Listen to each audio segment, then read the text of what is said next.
Good evening. Today is Wednesday, January 28th, 2026. This is a regular meeting of the Newburgh Enlarged City School District.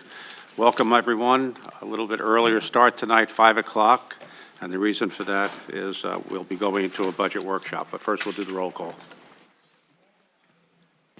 Ms. Christine Bello, Ms. Thomasina Bello, Ms. Boucher, Mr. Bergarelli, Present. Ms. Burks, Mr. Duray, Present. Mr. Howard, Present. Mr. Levenstein, Here. Ms. Politi. Here. Thank you, sir. Item 2 is budget workshop. Ms. Roaring will be presenting. We are a little bit at a loss for the technology this evening without our screens. So, Ms. Roaring, you have it. So Dr. Campbell and I will be jointly presenting this evening. She's going to lead us off with the beginning of the presentation. I want to invite questions by the board as we're going through this, rather than hold all questions to the end if you're comfortable doing that. Questions now, is that? Okay. Thank you. So one of the things that we want to say is that we thought we wanted to do this budget round a little differently, to have a little bit more intentional conversations with our community about the board, the budget. So this hopefully will give us more of an intentional eye on doing this presentation, giving some time to it in addition to during our board meetings. Okay, thank you. We do apologize, I can't see from that far, so that means I have to look down, and I'm sorry about that right now. Thank you. Okay, the role of the Board of Education during the budget process. The school district, the board votes on a proposed budget. There is a timeline that we present in the fall. We have to monitor our budget through our services that are delivered and planned year over year. We also make sure that the school board has an opportunity to review and approve our budget reserve and surplus. Budget planning. Policy 6110 states that the superintendent of schools, with the assistance of the school district assistant superintendent of finance, is responsible for preparing the budget. Budget planning is based on the projections for the next fiscal year.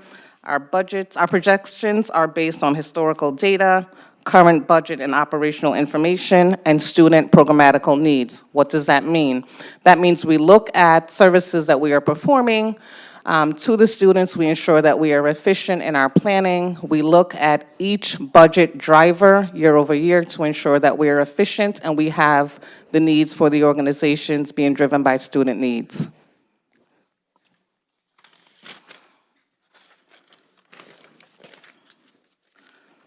Our budget guidance. We want to make sure that we focus on curricula that's best for our students, technology, materials, student safety, and extracurricular activities. Our expenses increase year over year based on several items such as salaries, out-of-district placement, transportation, supplies, and contractual services. We know that each year our projection will be greater than the year before. Our revenue must increase to meet the needs of our expenses, and you will see that throughout our budget presentation. The goal is for us to reduce the over-reliance on our fund balance and make sure that we are appropriating appropriately. We take several steps in our budget development process. We meet with our principals and our directors to design our staffing projections. We review our current staffing and vacancies. For example, do we still need the same number of students, staff members? It's determined on student needs. We review our instructional software. For example, we go through and look at the usage. Are our teachers, our staff members still using the same technological resources? Is there a reduction? What are the ones that we really need? We look at increases such as health, workers' compensation, liability, transportation, and contractual services to make sure that we are meeting the needs of our students. We also provide opportunities for our buildings and grounds department to make requests or any recommendation that they feel they need to improve our operational needs. We update the Board of Education and the community through this very process. We give you a chance to really look at some of our projections and some of the needs based on our students, staff, and safety. The superintendent's budget will be aligned with the district's strategic plan, which is something that we will be working on in the next couple of months.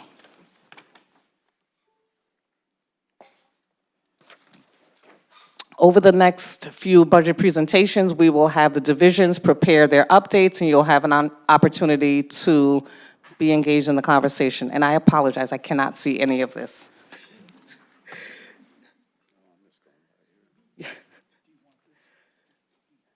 No, then.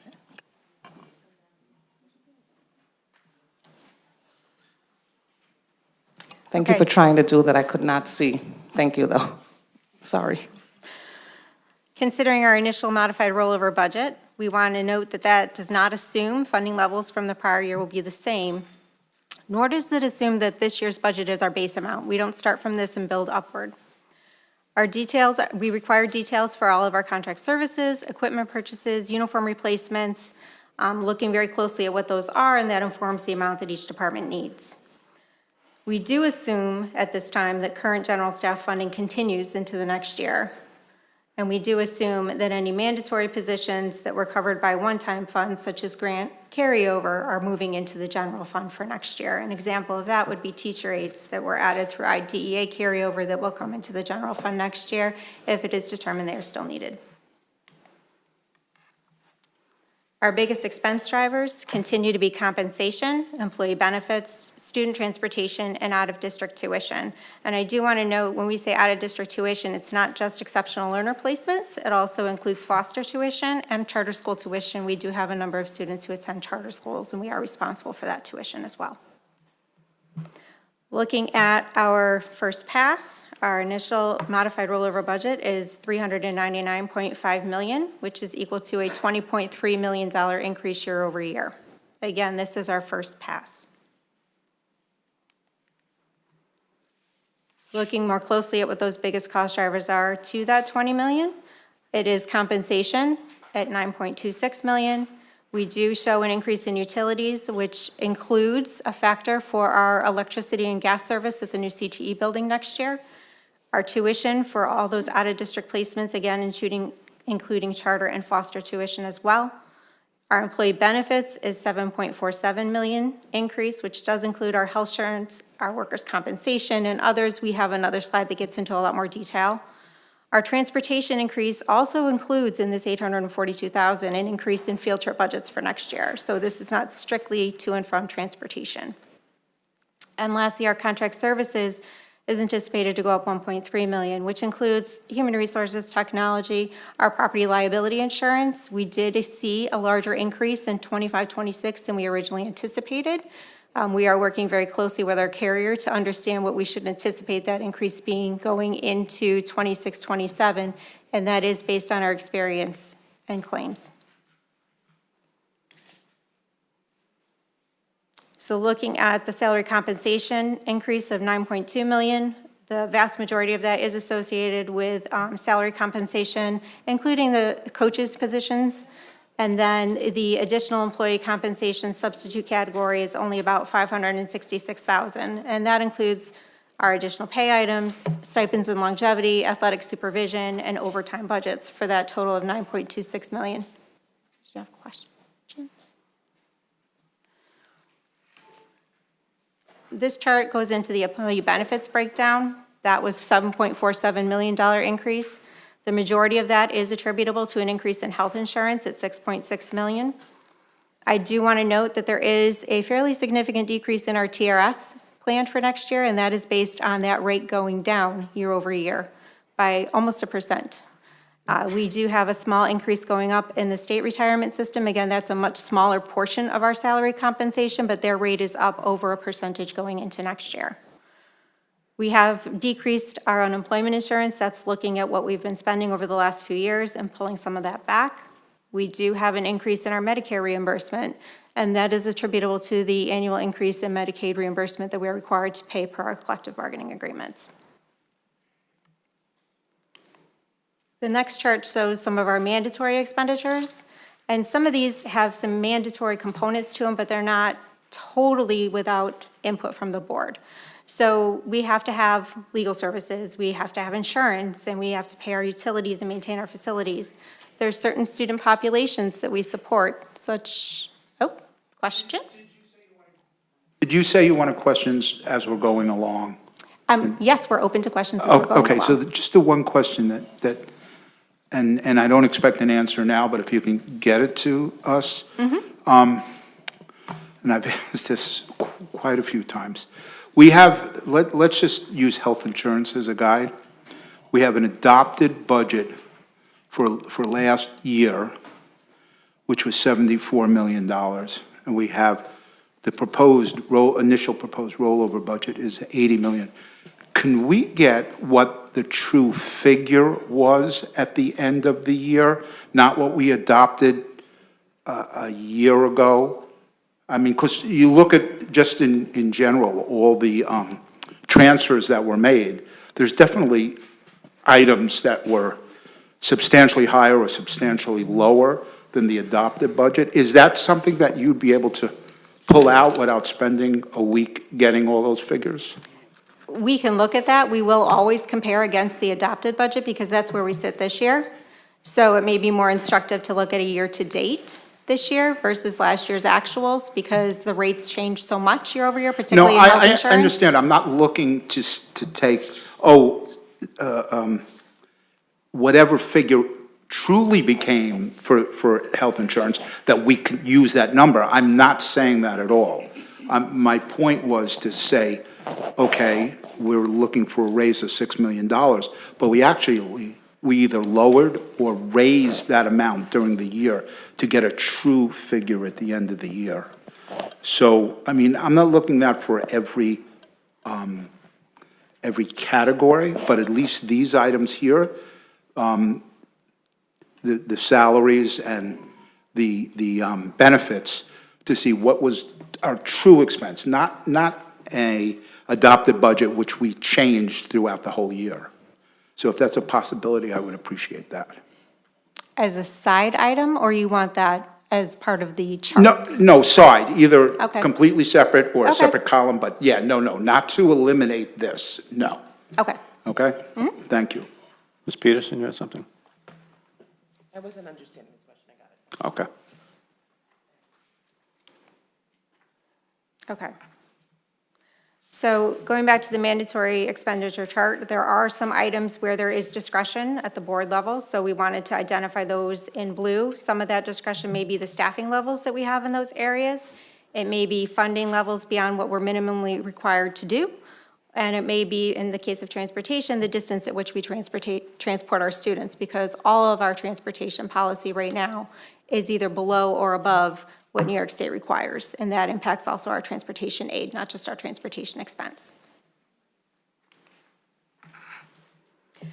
So one of the things that we've talked about quite a bit over the last couple of years, but I know it seems to continue to be a bit muddy, so we wanted to really draw attention to these mandated set-asides tonight within the foundation aid and try and get as much clarity around this as we can. One of the largest restricted sources of funds we have at this time is our contract for excellence. So within the foundation aid allocation, there's about a dozen districts in the state, and Newburgh is one of them, where there's a portion of our foundation aid that the state is very prescriptively telling us how we can spend. We've started to see increases as of the 22-23 fiscal year of about $4.1 million a year in this mandated set-aside, which I think has more on the next slide. All right, so we're going to talk about C4E. Last year, our foundation increase was about $4 million and change.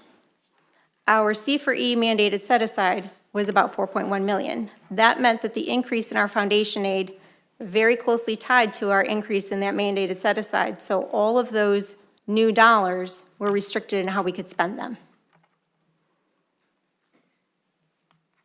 I want to note that any increase in the dollar amount of the set-aside funds may be used to expand existing programs, may be used to cover increases in the salaries of the positions currently planned in there, but it may not be used to cover increased costs for any existing positions, programs, or services the district offers. We do expect another increase in fiscal '27 of about $4.1 million in this mandated set-aside. So this year, we sit just under $22 million. An additional $4 million would put us over $26 million of restricted aid.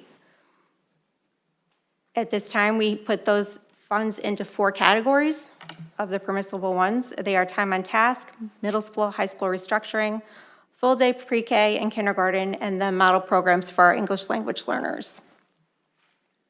Within that total $22 million, we'll call it, the state then has further guidance on how we allocate that to our different buildings, and that is directly tied to their improvement status. So those who are in greater need of improvement on an academic level, we're required to direct more of these funds to those schools.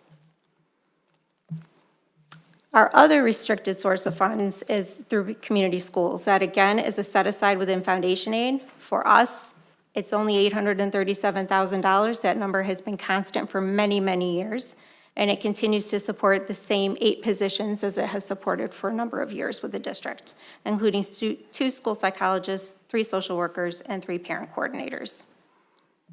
I want to ask if you have any questions on these restricted funds before we go forward.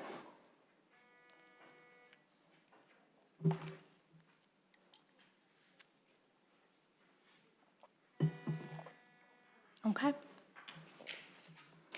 So our next steps in the process will be to review the minor maintenance and additional funding requests that have been received, review our programmatic staffing needs and requests, along with retirements, vacancies, and those positions currently paid in grants. We want to note that there's a lot of uncertainty around some of these grants that we've been receiving as we go into next year, so we want to be really thoughtful about that process as well. We're going to continue to do program reviews, special education continuum, to determine any budgetary needs or new curricular mandates as well that come out with the governor's budget. We're going to prepare our initial revenue projection, which we will be sharing at the next meeting, and also work on completing the tax cap calculation, which must be filed by March 1st. In our next meeting, we'll be sharing with you that initial revenue projection, as well as looking at all of the general support and operations budgets in greater detail by division as we have done last year. And that will include the board's budget, as well as the superintendent, human resources, communications, our facilities department, finance, transportation, safety and security for our students and staff. Any questions? I have one question going back to the transportation, where you said it's possibly going up $842,000 for the year. I mean, based on a 9-month year, we're talking $80,000 a month for transportation or for school trips? So that's a combination. There is an increased request of about $115,000 at this time for field trips for next year. And the rest of that would be associated with an increase in contract transportation, which does include our pre-K transportation. Okay, thank you. Ms. Politi? Ms. Roaring, that includes extended year programs and after-school programs that are run as well, doesn't it? Many of them have historically been paid by the grant itself, Okay. more so than ours. But yes, we continue to look at that as well. Okay. Mr. Barbarella, go ahead. Thank you. Mr. Roaring, you initially, or you before said restricted funds within foundation aid, the community schools part, the $837,000, which you said has been a constant number for a long time. So there's no raise increases and nothing like that, or anything to make us more competitive with filling these positions if we needed to, or that's not an issue, or? So compensation for these positions would be driven by our collective bargaining agreement. The $837,000 doesn't say that we don't change the salaries associated with those positions year over year. It just means that a portion of the additional costs may be captured in the general foundation aid pot, right? This is the restricted money that we have to spend in a specific way. At this time, it covers all of the salaries for these positions. A couple of those positions are classified positions rather than faculty level positions, so the salaries are a bit different. And then the general fund picks up all of those benefits and things that don't fit within the set-aside amount. But we don't necessarily want to see an increase in that set-aside because it restricts how we use our money. Okay, thank you. Go ahead, Mr. Howard, please. So you did mention one part of the CTE, I think, with energy, that you figured that in. I don't know how far along you are on with other costs associated with that building. Is most of that, yes, figured in at this point today, or do you need more data to see what teachers or what equipment, things like that? Take a little bit of that one. So generally, we're still operating within the same number of students, same number of staff. What we know is that we'll have a shift in terms of, staffing that drives the building. We also know that we're looking at student schedules to drive the types of programs that we'll have in that building. What I mean by types of program, will we have an AP course, what types of courses we'll have over in the building. So at this point, we are planning to operate within our existing budget, our existing staffing based on student need. Thank you. Mr. Howard. Thank you, Mr. President. Great presentation, but I just wanted to add one quick thing, if I could, to your comment. As we come into the 2nd February meeting, we're going to go into a lot more detail around curriculum and instruction and some of our other student program areas. So we'll have more information in greater detail for you at that time as well.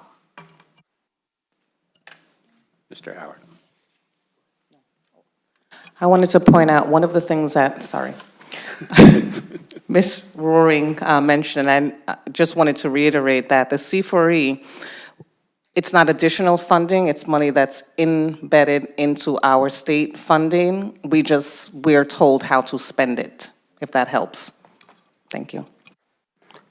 I'm glad you did go before me, because it really includes something I wanted to talk about. The presentation is great. I've been on the board now for 14 years. Prior to being on the board, I don't understand a word what we're talking about when we have a budget presentation. Is there any way that it could be more user-friendly with the terminologies, with the nomenclature, with the acronyms? And because I've had so many people approach me and ask questions about our budget, and these are the people that are going to vote for this budget to be voted up or down. And I got to tell you, I understand it now, but prior to being on the board, being in this environment, and being in the midst of this conversation, it was way up here. And there's so many people in the public, like C4E, set-asides. Like, a lot of people don't know what those terminologies mean. And that really drives whether or not this budget is voted up or down, because those are very important items that need to be explained as we discuss it. So is there any way that we can do it to help the people understand more so what we're talking about? So I do want to acknowledge that I've heard you for several years, and I have no acronyms in this budget presentation at all. I spelled it out, contract for excellence, and I stated that when I was presenting. So it is, the set-aside piece is muddy, and that's why we wanted to spend a few minutes trying to talk about it and flesh out some of the questions that you might have, because I think there has been continued confusion that this is extra money, and it's not. It's not. If our foundation aid is $180 million, and our contract for excellence set aside is $22 million, I now have $158 million that we can use to maintain things that are going well in our district. And I have $22 million that the state's going to tell us how we spend it and how much we give to each of our school buildings, right? So it is not extra money, it's restricted money. And that's a really important thing for us all to understand, because as that number continues to grow each year and we don't see large increases in the foundation aid, what it's doing is telling us how we spend every increased dollar that we get. And that's what we saw last year. This year, I think it's going to be a little bit worse than that, and we'll talk more about that in our next presentation when we look at our revenue. But we do have those restricted dollars within our state aid. I appreciate that, and I just hope going forward, as we have this budget conversation, that we do break it down and make it user-friendly for the people that are actually going to vote on the budget. And We want it to be passed, but we also want them to understand what we're talking about and what certain conversations apply to and what they mean and how they impact and drive what we do as a district. So, thank you. I think that was one of the reasons why we thought to do it this way, so we can, take it totally separate. One of the other things that we're working on is a vocabulary, and I'll have Dr. O'Grady add some of those terms, so some of those acronyms to that for us, because we are creating this for our community, PLCs, C4E, so that everyone understands what those acronyms mean, because we want to make sure that we're educating everyone. Thank you. Any other questions, discussion? Oh, I was just citing that it was Ms. Fuchek's idea, this guide to acronyms and abbreviations, because even I'm confused sometimes because they change so much. So, thank you for that. Thank you. If no other questions, we'll close the budget. Moving on to item 3.1, executive session. Be it resolved that the Board of Education hereby recesses into executive session for the following purpose: matters made confidential under FERPA, matters leading to the employment of particular employees or corporations, employment history of employees or corporations, collective bargaining under the Taylor Law, and to obtain advice from legal counsel. Get a motion and a second on executive session, please. So moved. Second. Roll call. Ms. Christine Bello? Yes. Mr. Bergarelli? Yes. Ms. Burks? Yes. Mr. DeRay? Yes. Mr. Howard? Yes. Mr. Levinstein? Yes. Ms. Politi? Yes.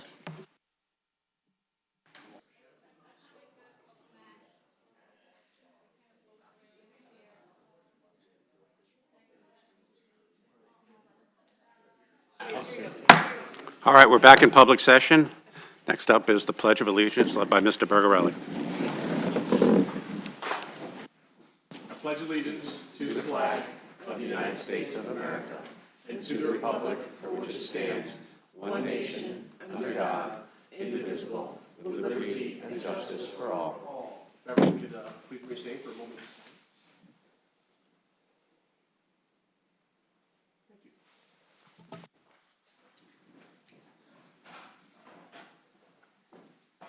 Thank you. We're at item 4, public comment on agenda items, and we have several people signed up. First person signed up to speak is David Ryan.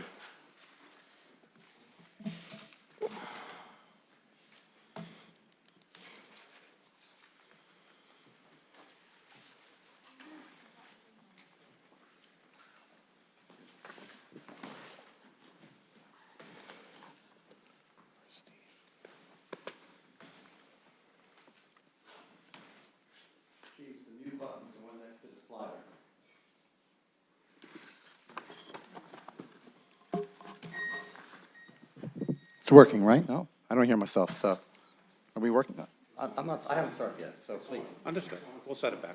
Check one. Oh, now it sounds like it's on. Because usually when I start, it's not on. Are we ready to start? President DeRay, members of the board, superintendent. As New York State Senator Chuck Schumer said on the Supreme Court steps, you have released the whirlwind, and you will pay the price. After last year's choices, this budget is where the price shows up. Respect is the contract. If we mean it, our budgeting plan has to move dollars to the classroom.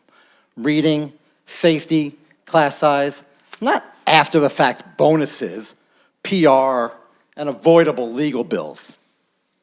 What's happened in the last year, and why does it matter to this budget? We had a retroactive $13,000 payment to the deputy superintendent. That's about $1 per student in a 12,000-plus student district. Money that should have stayed in the classroom.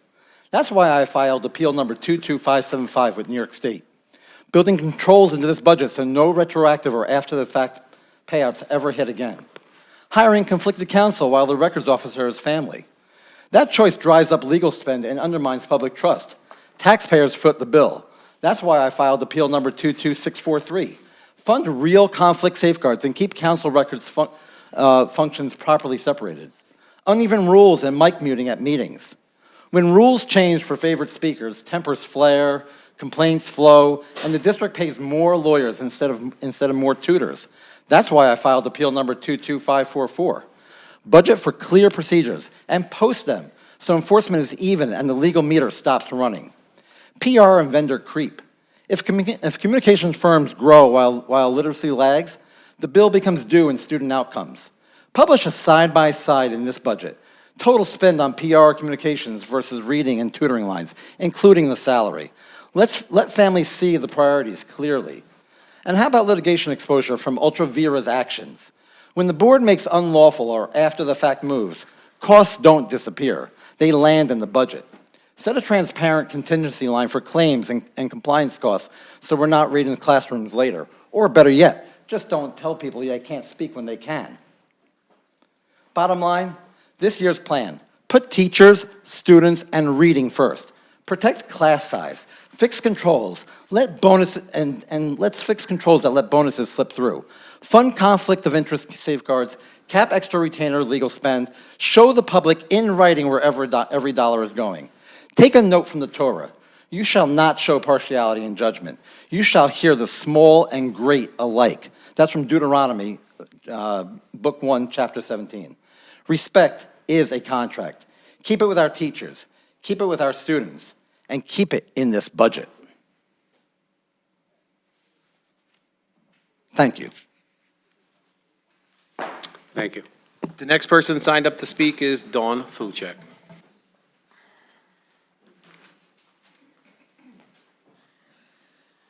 Good evening. Oops. Dawn Fuchek, resident of the town of Newburgh. Good evening, and I just wanted to thank you for sharing the District Comprehensive Improvement Plan, the School Comprehensive Education Plans, and the Shared Decision-Making Plan. I believe it's important for the community to see the roadmap that the district is using to support and improve the academic achievement of our students. I look forward to future presentations that include updates on how these plans are being monitored, as well as the outcomes at the end of the year as a result of their implementation. Ongoing transparency about progress is very valuable to families and community members. I also understand that the district is exploring reading programs to strengthen ELA instruction, as well as potential new math curricula. I appreciate that these reviews involve a comprehensive and inclusive team of different groups of stakeholders from throughout the district. I hope that once final decisions are made, those choices and the reasoning behind them will also be shared with the community. Thank you for your continued work on behalf of our students. Thank you. The next person signed up to speak is Eric Berend.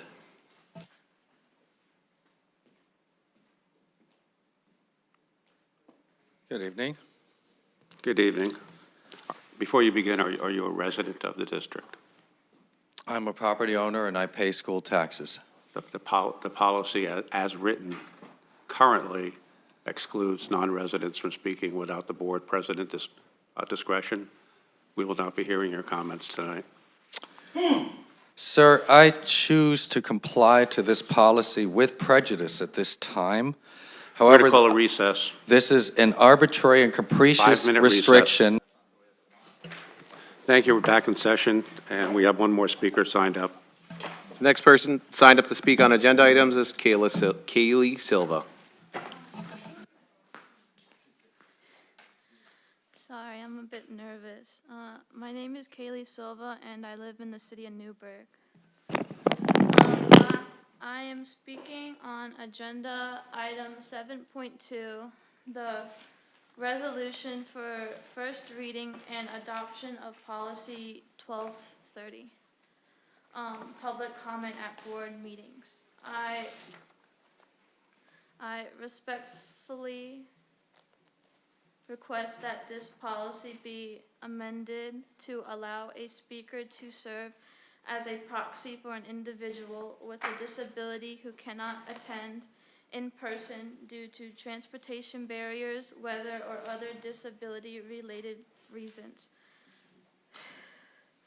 This would help ensure equal access and meaningful participation for all members of our school community. Thank you.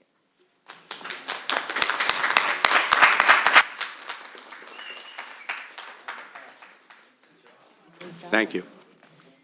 There's nobody else signed up to speak on agenda items. If I have anybody a else comment. would like to address the board, please go ahead, please. Good evening, everyone. I'd like to apologize for being late tonight. Since I was sworn in, I have never been late. I've never missed a meeting until tonight. But there is a pattern in this district that the public deserves to see clearly.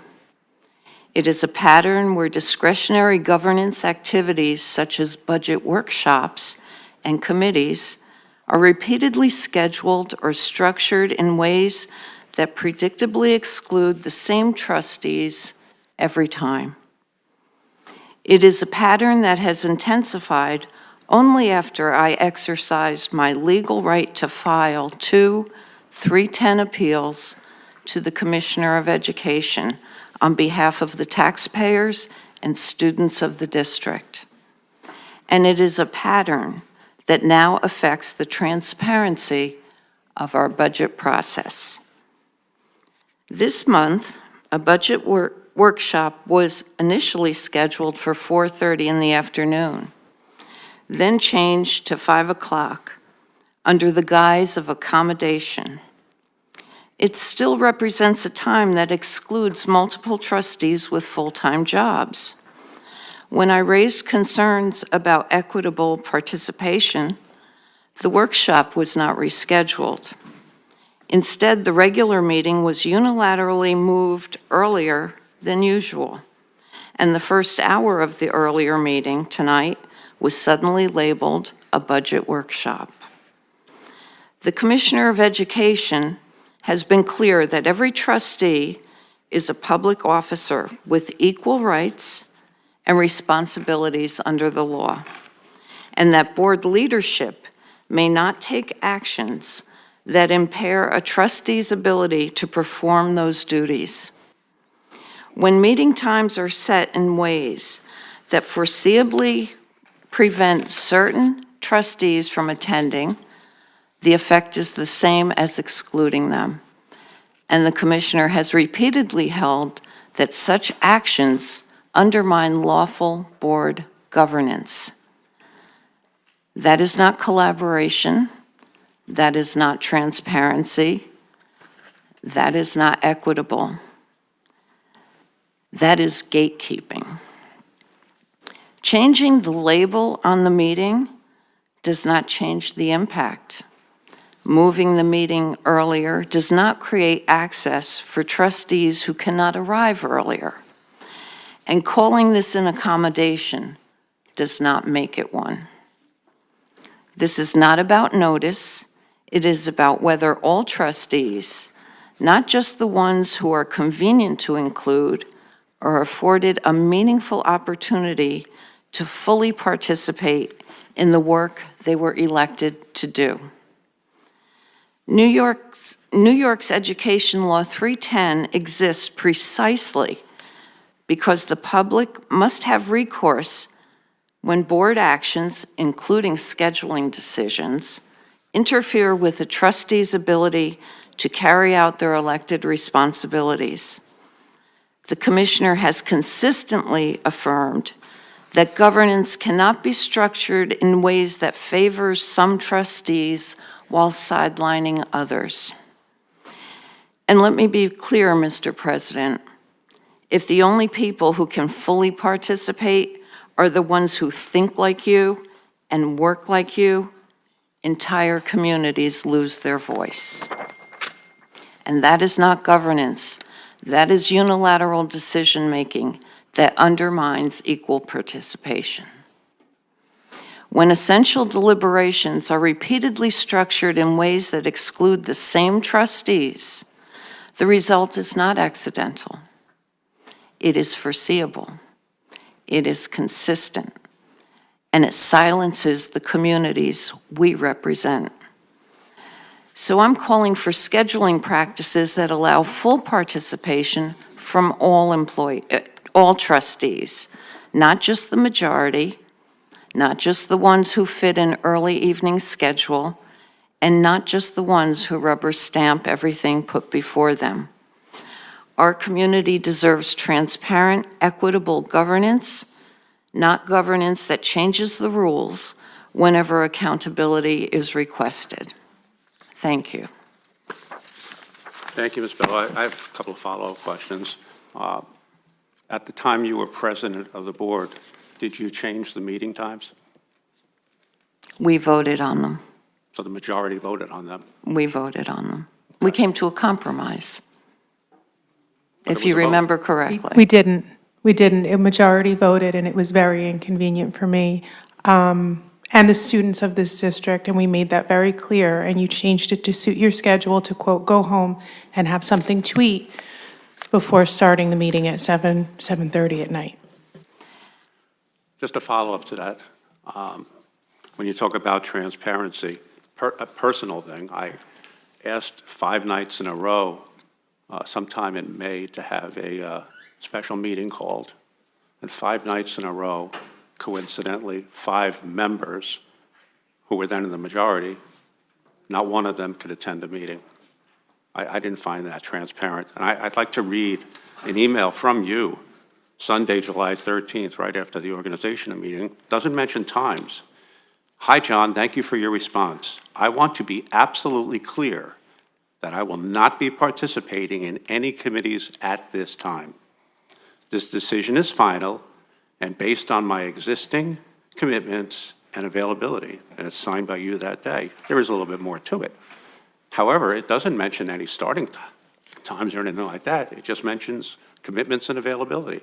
So how would I accommodate commitments and availability if you've already said, I want to be absolutely clear, I'm not going to participate?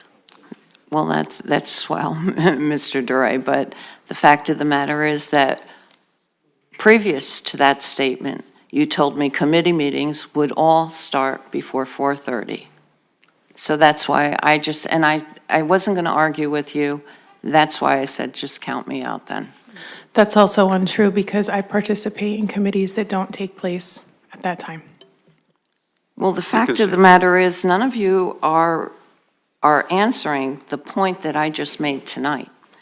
Budget development is one of the most consequential responsibilities of this board. It's not optional. It's not ceremonial. It is the foundation of every program, every service, and every decision we make for our students and taxpayers. That's why it's a priority to make it here, even if we have to adjust our own personal schedules like I did for the past year when you were president. Ms. Paletti, thank you. That the past doesn't equal the present. The problem is there is a problem now. And what you are doing by making it so inconvenient for the minority trustees, 2 of them aren't even here tonight because of work, they had to work late. Okay, so they're not here and they aren't able to participate fully in their responsibilities as trustees. And you're not addressing that. That's poor leadership.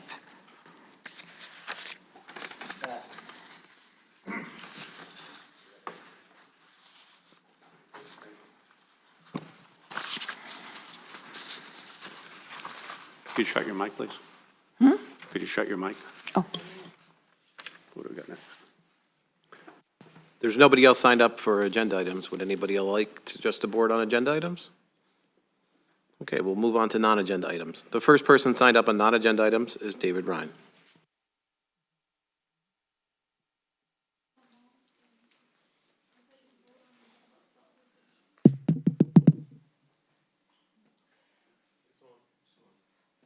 Can never be sure these days.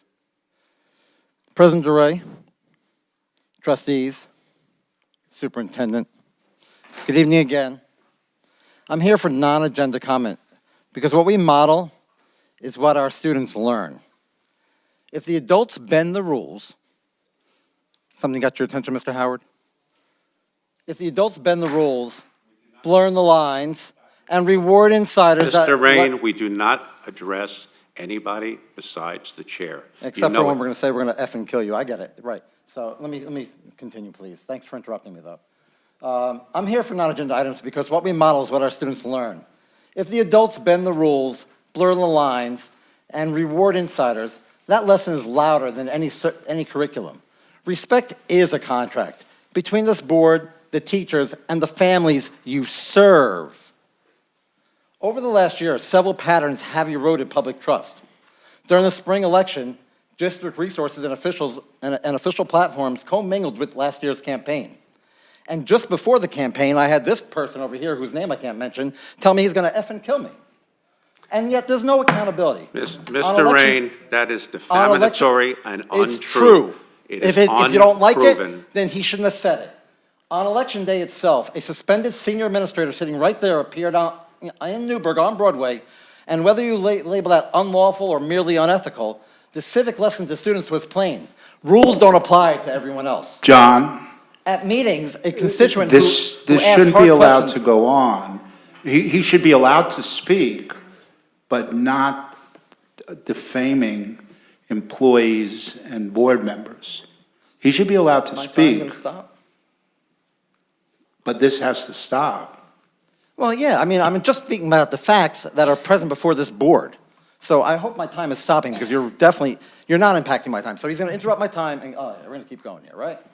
So so we got this. We got a man over here who decides he's gonna tell somebody he's gonna kill somebody. We got somebody over here who comes to That is Newburgh when they're unproven. suspended. That's defamatory. It's not and- defamatory, it's a fact. I got it on video, you stood right there, you just won't release it.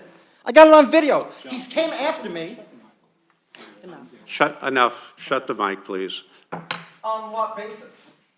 On basis of your being defamatory to employees. The policy does not permit defamatory statements about board members, students. I'm repeating what he said to me. How is that It's a- defamatory? He stated to me this sentence. You don't like what I have to say, so you're cutting me off. That's viewpoint discrimination, counselor. What the board members are saying is that the statements are defamatory and they're not true. All right, counselor, I'd like this much. So that we don't have a problem here, so I don't file another 310 after tonight. Let's reset the clock, and I'll choose my words a little more judiciously. Why don't we go through that, rather than me filing another 310 for you interrupting me again tonight? Because I didn't defame anybody, I just stated what Mr. Howard said to me on May 13th, 2025, The clock in is this not parking running. lot. The clock is not running. So, can I have my 5 minutes back and I'll start over without harming anybody? No, sir. Accordingly? Just continue your comments. No, you Finish know My the it. comments rules. were interrupted. I spent the last 3 minutes explaining myself because you've done it again. No, you were interrupted because you're making defamatory statements that are not permitted by the district's public comment policy. If what he said is defamatory, then he spoke defamatory, not me. I'm repeating his words. Point of order. There were also religious and biblical quotes and Torah quotes. There's a whole slew of violations. I can recite the policy that states that. You are offended by the Torah. Go ahead. Let me let you have your moment. Go ahead. You're offended by Torah comments. All speakers and observers must conduct themselves in a civil manner. Obscene language, statements known to be defamatory by the board president, threats of violence, statements advocating racial, religious, or other forms of prejudice will not be tolerated. You have 2:23 on the clock. Please finish and try not to be defamatory toward anybody. So while the teachers waited 196 days for a contract, a deputy administrator received a retroactive $13,000 add-on for duties already covered by their contract. $13,000 may feel like a small amount in a $300 million budget, but it's about $1 per student. I hope you're enjoying that money, because that's stealing from the kids. You basically went in their backpack and took $1 from each kid. That's Mr. Rain. Legal is and PR spend stealing. declined, even as classrooms asked parents to fill supply gaps. Every year, you're asking parents to bring in supplies, and yet you got money for all the top dogs, right? Good stuff. So, why say this here? Because private channels failed. Calls aren't returned. I called this superintendent 3 times in the last week. Not one call was returned. That's rude. That's not customer service. That's not doing well. You may be a good person, Mr. but you're Rain, not a good Mr. Rain. superintendent. To the chair. Well, your superintendent has failed to return calls to a parent with a very serious concern. When the person that ejected my daughter from the team called to threaten my life and doubled down on what this man had to say, using his name. I'm sorry, but these are facts. So, I mean, if they're inconvenient. Proven facts, sir. No, they are facts. I stood out there and I was told what I was told. Under a camera, under video that you won't release to me, that I've been asking for over 6 months. So let's just get things straight. You want to be corrupt, that's fine. But I'm going to hold you to account. There are 3 lawsuits against you. Yes, they're expensive. You know why they're expensive? Because you act inappropriately. You've taught kids that when you're suspended. Mr. Rain, Mr. DeRay, when you I suspend want you- children, and they don't come to school. When you suspend a superintendent and she comes and campaigns for her spot and wins by 23 votes because somebody cheats in the election, then I'm sorry, sir. I'm going to come here and let you know. The election has been certified, sir. It was certified because you scammed. You scammed, and you're going to try it again, but we're not going to let you. Go, take your 12 seconds. You know what? It's like peeing in the wind, because talking to you is useless. You don't care. You pretend to care for the 45 minutes you're up here, and then you go out and laugh it off. I heard you in the hallway. Thank you, Mr. Rain. The next person signed up to speak on non-agenda items is Eric Berend.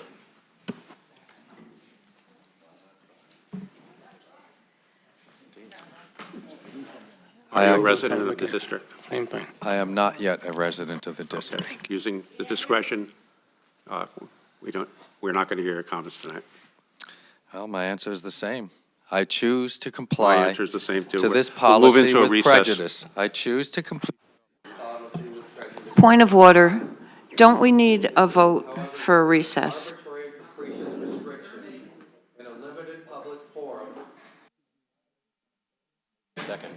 Get a motion and a second for a recess, please. So moved. Second. Call the vote. Roll call for a 5-minute recess. Mr. Bergarelli, Yes. Ms. Burks, Yes. Mr. DeRay, Yes. Mr. Howard, Mr. Levinstein, Yes. Ms. Politi, Yes. Ms. Christine Bello. All right, we're back in session. We're still on non-agenda public speaking. There's nobody else signed up. If anybody else would like to address the board on non-agenda items, please come to the podium. Hello again. My name is Kaylee Silva, and I live in the city of Newburgh. I am speaking today on a non-agenda item regarding the creation of a special education parent-teacher-student association, SEPSA, for the Newburgh Enlarged City School District. This is important for students with disabilities because they deserve equitable. Yeah, I said that right. They deserve equitable access to education, appropriate supports, and meaningful resources. A SEPSA would bring families, educators, and the broader community together to strengthen collaboration and communication. If you want to join the SEPSA, please email my mom, Tracy Wallace, at wallacetracy992@gmail.com, and her cell phone number is 914-720-9525. That's it. Good job. Thank you. If there's anyone else that would like to address the board on non-agenda items, please come to the podium. Thank you. Good evening. My name is Tamika Stewart, and I am a resident in the city of Newburgh and also a parent of 2 wonderful children, 2 Goldbacks. So I'm here tonight because I wanted to just touch base on one real important issue, and that is for us to stay focused and for the public to stay focused. Change is good. Right? Sometimes change is really hard. But I think that from what I've been hearing from a lot of the students and also some from the teachers is that some of the change that has happened here at the board feels good to them. it feels good. It doesn't feel so hostile. It doesn't feel so punitive and negative. So I just want people to stay focused on that. So one of the things that I wanted to mention, and I just jotted something down, is this. So just give me 1 second. Since change was made, we've seen more focus, better coordination, and meaningful progress.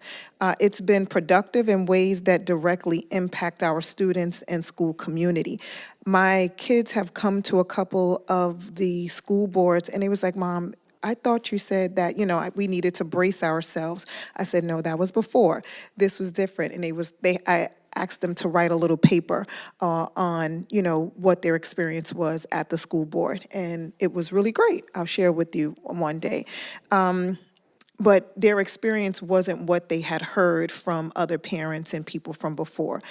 So I wanted to say that this change has helped move us forward, and the improvements are really visible and feel more intentional and effective. But that can change in any instant. I want anyone who's listening, all parents and guardians and friends and family, to pay attention to this next election, pay attention to what's on the horizon, and pay attention to what happens in this actual board meeting. Pay attention to how people vote, to what they say, how they're advocating for the principles of the actual district and the parents and whomever else. But pay attention because what we have accomplished in terms of people who vote can be taken away in an instant. So if we don't want to go back and revert back to, what seemed like chaos and what seemed like hostility, I want people to really pay attention to what progress means and how do you keep progress moving forward so that everyone can contribute to the betterment of the district, which is for the betterment of our students, our teachers, and staff. So I just wanted to say kudos to all of you board members for doing a wonderful job. I know it's tough, and sometimes, you got to make tough decisions and do tough things. That's okay, but I know it's for the greater good and it's for the students. So thank you, and stay focused. All of the public, pay attention. Thank you. Yes. Is there anybody else that would like to address the board on non-agenda items? Mr. Howard. Thank you, Mr. President. I've sat here and I've listened to words to defame my character, to openly slander me, and I just want to say, I think I can hold my reputation in this community up, and the people of this community know who I am, what I'm about, and what I represent. And I'm going to leave you with this. What man openly apologizes for slander? It is not so much a feeling of slander as it is that of a massive lie. This event took place out on the landing of this Board of Education, and over 30 people were out there. This individual was the only person to hear such a horrible, horrible words, probably made up. And the Orange County Sheriff's Department has investigated this thoroughly, and it has come back unfounded. So I would just say, listen to the source, understand where it's coming from, and let's move forward and get back to what's important in this district, and that's our students, that's our scholars, and that's our community. Thank you. Thank you, Mr. Howard.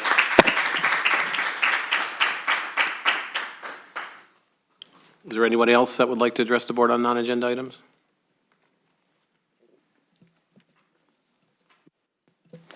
All right, next up is Superintendent, Section 6. Thank you. Good evening. I know that I shared this last meeting, but I wanted to share again. that I am pleased that the teacher's contract has been settled. We are awaiting ratification by members of the Newburgh Teachers Association. Once that occurs, the signed contract will be shared with our Board of Education for consideration. Next, I wanted to thank our dedicated buildings and grounds and custodial teams for their cleanup efforts over the last few days.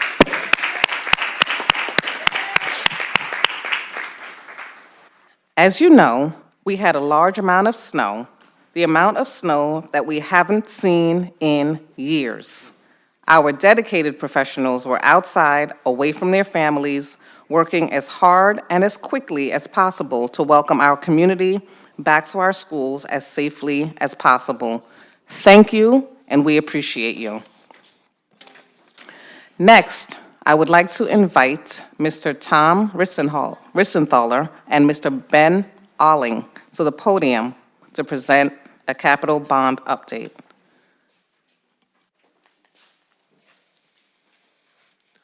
Good evening. Is this on? It's on? Okay. Good evening. It's great to be here again and give you an update on the various capital projects in the district and get back to those important things, Mr. Howard, that we like to talk about, which really focus on kids, right? Absolutely. So we've got a brief agenda. We're going to talk about the locker room project, which is pretty much complete. The CTE building, New Windsor Elementary, the Prop 5 Phase 2 AC projects, and then a review of the entire 2019 proposition budget. Of course, everybody knows what my first slide is going to be. Really keeping ourselves focused, the purpose of school construction really must be to improve the education of children. And we're excited about that. That's why I love to do what I do, because I know what kind of impact it has on children. So let's talk about the locker room renovations. I'm sure everybody's anxious to see this project get utilized. We're substantially complete. We're in punch list. We've got a few things that the contractors have to address on the punch list. We're working with the locker vendors. There were some quality issues with some of the doors in the lockers that we just wouldn't accept. We want to get the best value in everything we do. And so those repairs are in process. It was a good company we were working for. They didn't argue with us at all, so that was a good benefit to them as well. And then the district's security is working on the door alarms and the cameras in the stairwells. So just to give you an overview, this is the whole locker room setup. So there's team rooms for both the boys and the girls. The girls' team room's on the left, the boys on the right. The main boys' locker room in the middle with all the associated toileting and shower areas. The two coaches' offices, again, one for the boys, one for the girls. And then we have a gender-neutral locker room as well. I kind of call that the coach's locker room or the referee's locker room, but has multiple uses. Give you an update of what it looks like now. You can see a big difference from what we showed you originally. I should have put a before picture in here because it's quite dramatic how different this locker room looks. So there's the gender-neutral bathroom, or what I call the referee's bathroom, the girls' PE office. So see, nice spacious office for our staff. The boys' shower room. You can see the boys' bathrooms with the sink, wall of sink, and the wall of water closets. The girls' team room, boys' team room, very equitable. They have exactly the same amount of lockers in each team room. So now let's talk about our favorite project, the CTE building. And hopefully everybody's been driving by it, probably not in the snowstorm, but we haven't stopped. The snow did not stop the construction team from continuing on. And we're making great progress. We're just about to be able to see exactly that picture, that image of the rendering. We're almost buttoned up with the entire exterior. The project's currently 78% complete. I know that sounds like a hard number, a large number, but we still have a lot of work to do. And so I want to commend Pike and all of their subcontractors because they've been doing really an incredible job because we have a very aggressive schedule. So my hat's off to them. They're really doing well by the district. So we do have a lot of work to do. And in addition, the district has a lot of work to do. to really get the building up and running after the contractor turns it over. So we've got a month to do that, and there's a lot of work to do in that month. And I know there's a lot of things going on behind the scenes with the curriculum and all of that, but I'm sure the kids are excited, especially seeing the building come out of the ground. Like I said, exterior bricks nearing completion. Most of the second floor walls are primed and painted, so there's a lot of finish. The tile work in the bathrooms, the culinary, the hallways are all well underway. Bathrooms, I think, are just about done at this point. Polished concrete floors are progressing. They're progressing through the building. They look beautiful. So in a lot of areas, we have polished concrete. In some areas, we do have LVT, vinyl flooring. And that's begun in select classrooms on the second floor. Epoxy flooring in the lab spaces. The elevator's been delivered, and now that's in process. Should be complete in February. And then we've started on the cable tray installation for the security, building controls, other network devices, and communication equipment and wiring. So a lot's going on. It's really coming together very, very nicely. These pictures were from this month. So you can see this looks back toward Bannerman's Island, the high school in the behind this building. Working our way around the building, this is looking south. This is the 3-story tower of the building. You'll see the site work will progress much quicker when we get into the better weather. That's kind of left for last. Here's the back of the building, or what I call this is the West Street side of the building. This is the main entrance. Which is, and the gym is off to the left-hand side. And then the interior, so now you can see some of those beautiful polished concrete floors. This actually is the science classroom, so you can see the step-ups for all the different things that will serve the science and demonstration area. This is the barbering on the left and the cosmetology on the right. Again, you can see in this case, the epoxy flooring that's going down in those spaces. Here's one of the second floor corridors. Again, we've had a chance to go through the building. A lot of natural light in the building. It really is a pleasure to be in the building. A lot of the corridors are single loaded with full glass. It views out the one side. So this is on the second floor, a view south. Here you can see some of the tile work in the bathrooms. It's really coming out very well, and it's all done in the Goldbacks brand, so Goldback colors. It's very exciting. Here's the food services. So this supports the cafeteria, 2 serving lines in the cafeteria. So this is the back of house where we have all the food storage and different things that support that. And now I'm going to turn it over to Ben. He's going to go through the budget. Good evening, everybody. So this has been presented before. These are the latest updates you'll see as approved change orders. That's the last approved change orders after our last capital projects update. So you'll see that there is some updates right here in this column, and we've calculated kind of what that total reflects. There's about $2,363,067 in total approved change orders, new plus previous, and this gives a calculation of total construction hard cost, and you'll see it calculate to the total construction cost, which is that $81 million number there. Now on to New Windsor Elementary School. So this project has got underway with construction. They've started to pour the building footings and foundations. There's about 130 cubic yards of concrete that were poured just the other week for a building foundation.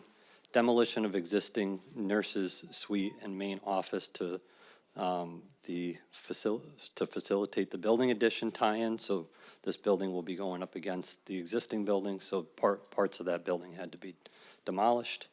Mechanical, electrical, plumbing trades are supporting the general contractor with demolition, as well as the underground work for the building addition. So you'll see in the next couple slides, we have some photos of what's happened. Mechanical contractors installing refrigeration piping in the corridors. That's for the existing wing of the building. They're doing this on night shift work right now. and electrical contractors installing new conduits for new electrical panels and preparing for the new switchgear, which is scheduled to start in the summer. That's when they'll have to shut down the power and install the new transformer and switchgear that's supposed to go in. You'll see here some photos of the demolition work. These classrooms were not open before. This currently is behind a temporary wall, and this work is happening, the loud work is happening during the night shift work.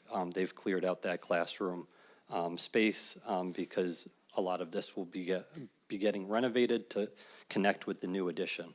And you'll see parts of that back of the building have been demolished.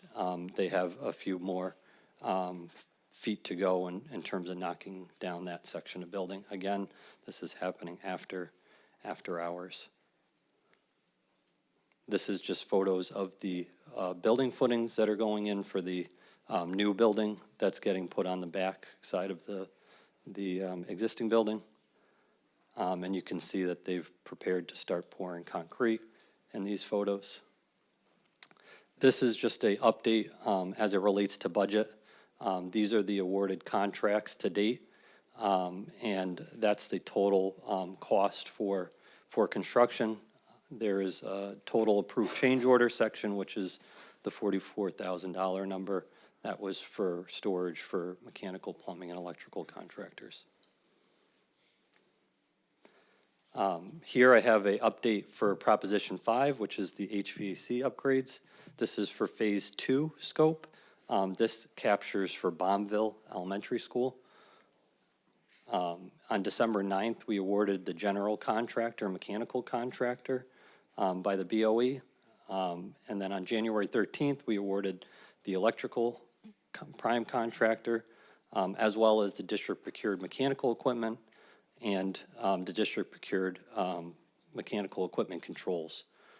So January 14th, construction project kickoff meeting was held with the mechanical electrical general contractor, the primes, as well as the agreed upon district approved vendors. And we're hoping or anticipating to start work the beginning of February. We have here as an anticipated start date of February 2nd for the work shift. Where right now we're working to get through bonds and insurances, at which point all these contractors are on board to get started with their work. August 16th is the scheduled date for substantial completion. Again, support work will happen during the school year on off hours. And then when the summer hits, it will be trying to get all of that work fully connected. And then this is the 29 proposition bond budget update. We've presented this before. This gives an accounting of kind of the money spent to date on all these projects, as well as a comparison in the column where it says estimated construction hard costs. That was the previous presented numbers by the previous management group, and we just show a comparison to what these numbers or dollar values relate to in today's date in terms of where we're at in construction. And then this is just a definition page, which we've talked about the incidental costs and construction hard costs. Those are just definitions of what that means. Does anybody have any questions? Mr. Howard.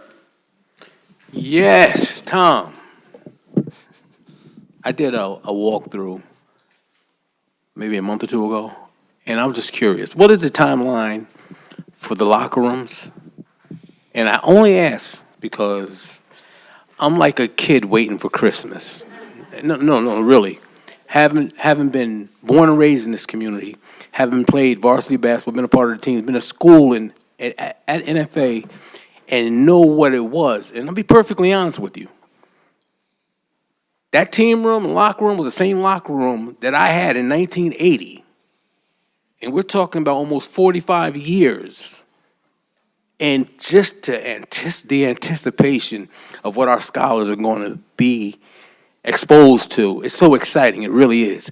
And please tell Philippe to keep doing his drone work. because people need to see this, and it's just so exciting. I'm hearing from the community. I got former goalbacks screaming at me, yo, when are they going to open up the locker room? And they see the CTE building. I already gave them I gave them the timeline on that. But I'm just so excited for our students. Well, I'm going to let someone else handle the question on the locker rooms. Okay. But I will tell you, Phil is down here regularly, as well as staff in my office, to do regular drone shots over all the construction areas so that we document everything for the district. And then we give that to the district so you can put it on your website. Okay, and it's also so exciting because I am an alumni of New Windsor School. And when I see what they're doing out there, when that is fixed and when complete, it's going to be fantastic. Our kids deserve it. That's all I'm going to say. So to Mr. Howard's question around the locker rooms, as we noted there, we're working through some security measures that we need to have in place to be able to open it. There are a couple of matters that we need to address internally with our security team to have cameras and door alarms installed, and they're working on that. And we have one more item from a security perspective with the contractors, and we're waiting on the timeline for that. So we are very, very close, but we want to make sure we have those bases covered before we have active use of it.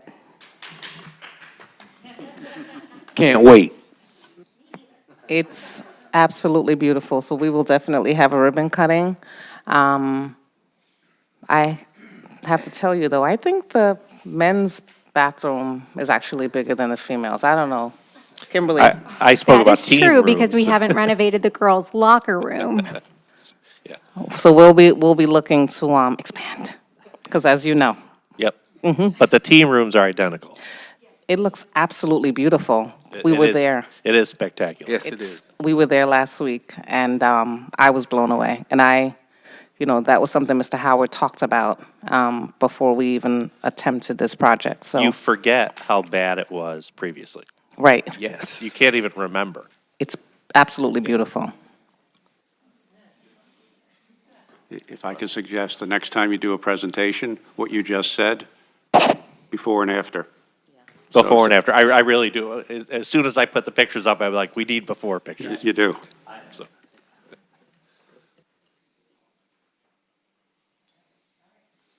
Thank you so much. Thank you. Have a good evening. Thank you. Thank you. Next, I would like to invite Dr. Freeman Mack to the podium to present our district comprehensive improvement plans. Except where's the...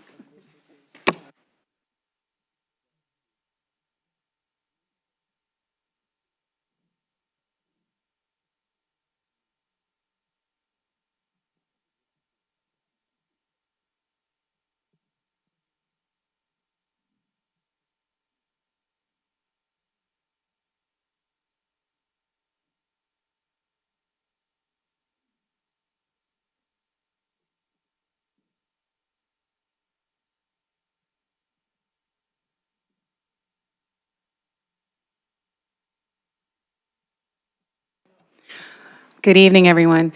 So there's no podium, so I'm going to present from right here. It's a little easier for me. So I'm just going to go over this evening the process to develop the District Comprehensive Improvement Plan and the School Comprehensive Educational Plans. I was going to say, go to the next slide. Okay.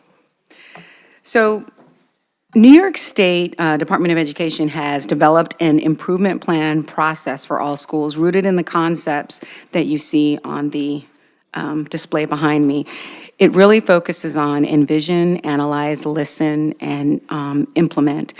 And it's really, the process really embeds a data-driven plan by buildings. And what that means is that that building creates a team that is purpose-driven, it's data-driven. They also include stakeholder involvement. They have an action plan and monitoring and evaluation. It's the school's leadership team, the SLT. So that's how a SEP starts its process with creation.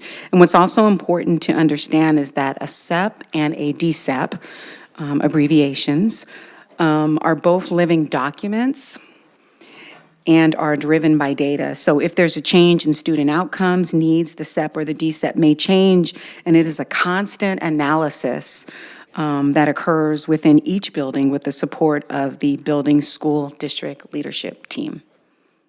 So that's how it starts the process with development.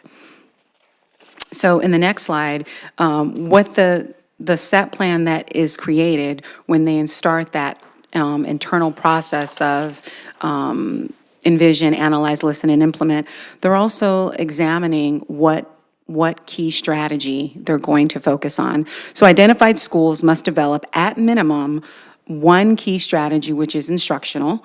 Schools may select up to 3 key strategies if they choose to do so. But again, it's all based on their data. And the strategy is the approach that the school will take to address the problem based on what was understood, again, in their data. So everything that they're creating is coming from what they see as a team within their data to support their students. Schools also have an option to focus on a non-instructional key strategy, again, based on their data. A non-instructional strategy is not a mandate or a minimum. Only the key strategy is a minimum and must be implemented. As it relates to the district comprehensive educational plan, here in Newburgh, our district is designated, because we are a district who has more than one identified school, but not just one identified school, we also are identified with identical subgroups that have been identified within our designation. So therefore, we are a district that is designated because we have more than one school and we have identical demographics that have been I just lost my train of thought, that have been flagged by New York State Department of Education, so therefore we are a designated school. So within that understanding, we created the District Comprehensive Educational Plan to support our SEPs for all of our buildings.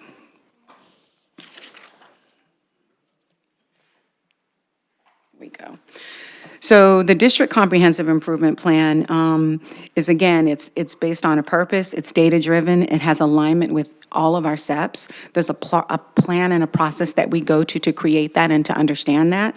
We have stakeholder involvement, we have actionable steps that we examine, and again, it's a living document. So we come back to it, we address it, we look, we address, we look. It's not a goal or a one set shot, what we look at in an individual year. We're looking at it constantly and going over it. And then there's monitoring and accountability within it as well. And it's also important to note that we'll be providing a more comprehensive presentation once our accountability status is no longer embargoed. What does embargoed mean? It means that New York State Department of Education has not released it to us yet, so we are not able to discuss it at this time. But we are excited about being able to discuss it when we are told we can do so. So as we prepare for our accountability status, we wanted to really just review this process of development with the board members and also with our community. Thank you. And if you have questions, feel free to ask. Mr. Howard. Thank you, Mr. President. Thank you for that presentation, Dr. Mack. Stakeholder involvement. Can you speak to that? And then can you talk about how those members are selected? Okay. So within each building, there's a shared decision-making process. So within each building, usually a building principal will get together with their union representatives. Usually stakeholder involvement involves clerical, teachers, administrators in the building, parents in the building, who have students that attend in that school. So each building has their own school leadership team that supports and participates in that process. If it's a parent at Bombville, then we want a parent at Bombville on that school leadership team. That's how that process is created. Thank you. Mm-hmm. On the District Comprehensive Improvement Plan, Item 2, build and sustain data-driven professional learning communities. Is that basically what you were just answering, Phil, or is that a separate thing? So our professional learning communities are a little different. Our professional learning communities that we've created in 6 of our buildings that are that have a set plan. The professional learning communities were created to help support the data and the key strategy or the focused area that is instructional or non-instructional. We also supported that with the core collaborative through impact teams, where they took deep dives at data and examined what do we need to do, what needs to support that. Some of those members that are in the professional learning communities, some of those members are members on the school leadership team, some are not. Some are also coaches, lead teachers, administrators, directors, where we're looking at data, we're looking at assessments, and we're also examining, you know, what standards did students have an issue with, and what are some of the supports that can further support what we're seeing within our data. So those professional learning communities are so imperative because it allows teams to drill deeper and to look at what we're seeing with our students and how we can support them best in literacy and numeracy. Thank you, and thank you for your presentation. You're welcome. Mr. Howard, sure. Thank you. Dr. Mack, can you go to page 6 of this document in this very colorful ladder? Can you talk about that ladder and the impact on our students and what the expected outcome of each of these phases are to the student? So in terms of leadership and systems, curriculum, Starting with family, instruction, yes. social emotional learning. Yes. So with the district comprehensive improvement plan, we are looking at all of those areas. So the district has priorities that they're examining, right? So within the district's examination, we're looking at what's in our SEPs for all of our buildings, and we're looking at our leadership and systems. How does what we see in our SEP match with what we need to create in our leadership and systems? How does it match with what we need to create in our curriculum for our buildings to be successful? How does it match with what we need to see in our instruction, and how our instruction, we need to take a deeper dive and look at what are teachers teaching and how can we support them best? What strategies do they need? So for example, when we look at instruction, are we looking at their flow for the day? Are they starting with a do now? What does that do now look like? How does that lesson or that mini lesson that they're teaching, how are they transitioning within that lesson, and how is the instruction supporting that? Is there time for students to have a turn and talk moment? Is there time for teachers to sit down and conference really quick in groups? Are we going from whole group to small group back to whole group instruction? So also when we're looking at, if I'm talking too fast, let me know. When we're looking at social emotional learning, what systems do we have in place to support that? What are our SEL goals looking like? How are they best supporting our students? Do our students have opportunities to talk about how they're feeling? Do they have opportunities to go to someone? Are there restorative practices in place? And then even with our family and community engagement, how is that looking like? Not just for our SEP teams, but also in the district overall. So in that district comprehensive plan, we're looking at all these areas and making sure that we're supporting not just our buildings that have a SEP, but all of our buildings and all of our students. So this is a layman's question here. So do we have district plans? Do we have building plans? And I ask that question because we have some buildings that are, okay, let's say we have our elementary schools. We have some elementary schools that are doing well or that aren't on the plan and are doing well. Do we have something that when you see something done right, you do it throughout the district, or are we breaking it down to individual buildings, or do we have district-wide plans and, I'm sorry, No. district-wide? We were literally trying to figure out who should answer. That's a great question. We have separate school plans, we have a district plan. So the goal of the district comprehensive plan is to really look at the data that's driving, or lack thereof, instructional approaches for students. Dr. Freeman-Mac talks about some of the indicators. So every single building that is identified may have a different indication. For example, students at school A will not have the same designation for students at school B because it's a different student population. What we utilize to ascertain and to create the school comprehensive educational plan, AKA SEP plan, really hones in on each individual school's data. The best practices that you're talking about is what is discussed during the district convening. So during the district comprehensive plan meeting, various schools present different best practices based on the data that's presented for each school building. So there are individual schools, and then the district convenes with the school teams. The district also monitors with the school teams, looks at individualized data, and look at best practices. PLCs, AKA professional learning communities, consists of staff members through a shared decision-making process where student data is looked at and best practices and supports and strategies are created and aligned to help to ensure student success.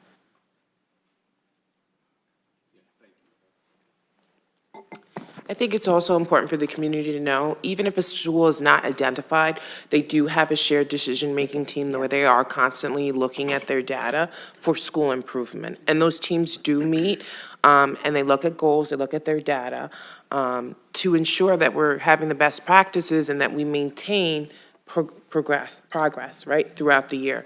So it's a continuous process. We're continually looking at our data. We're continually saying, okay, what instructionally can I improve?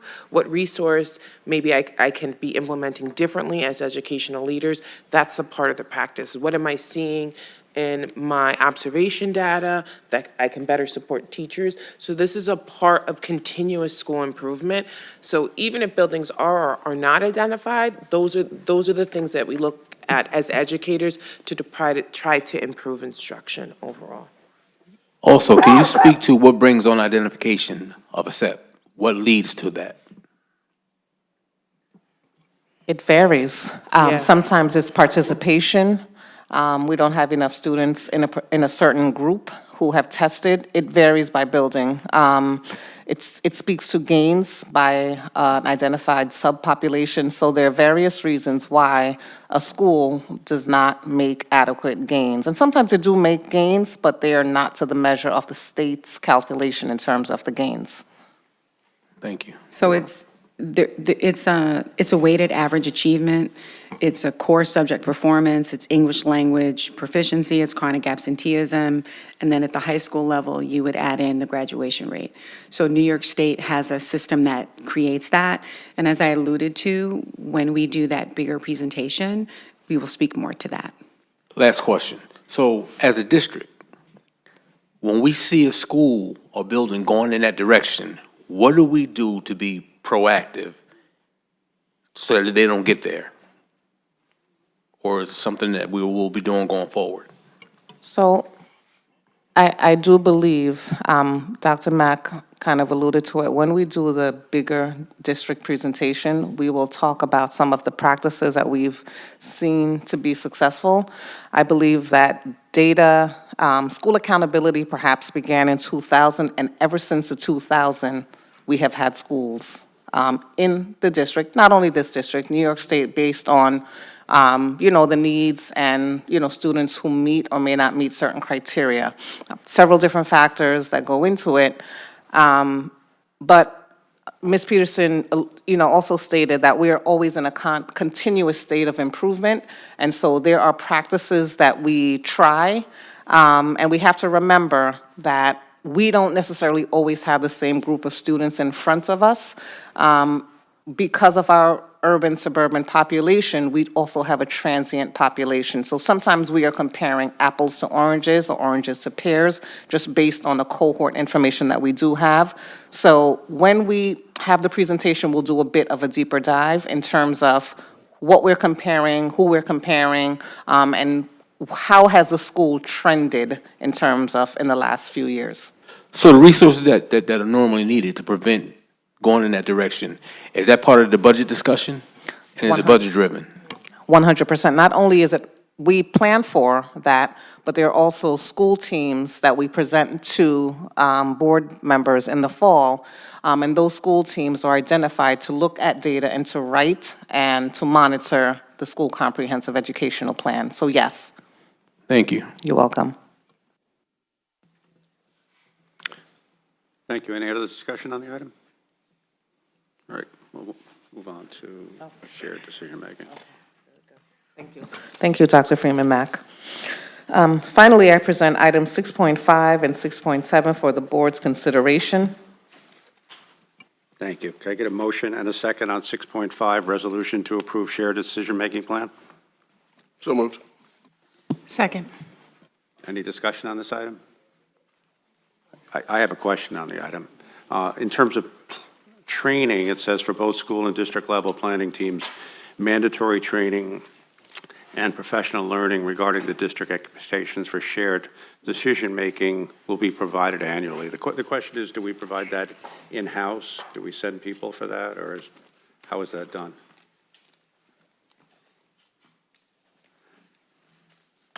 Thank you. It's on page 4 for plan development procedures, right at the top.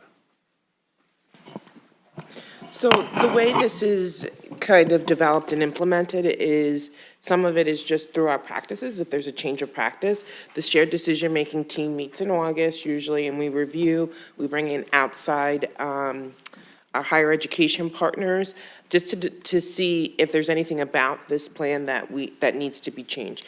For the most part, there aren't many changes year to year. There are a couple of things that the committee did bring up this year that we're trying to explore. And if there are changes, to say, if there is a change to like a board policy change on parent involvement or something of that nature that would impact that, it's something that we would bring to administrative council and then share it out with the rest of the faculty and staff. Thank you. Any further discussion on this item? No, call vote. Roll call, Ms. Burks. Yes. Mr. DeRay. Yes. Mr. Howard. Yes. Mr. Levinstein. Yes. Ms. Politi. Yes. Ms. Christine Bello. Yes. Mr. Bergarelli. Yes.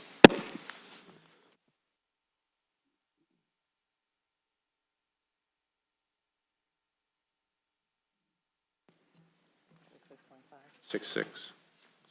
Donations. Thank you. I'm presenting a resolution to accept donations, 6.6.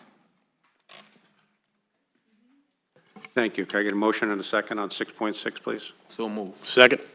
Thank you. Discussion on this item?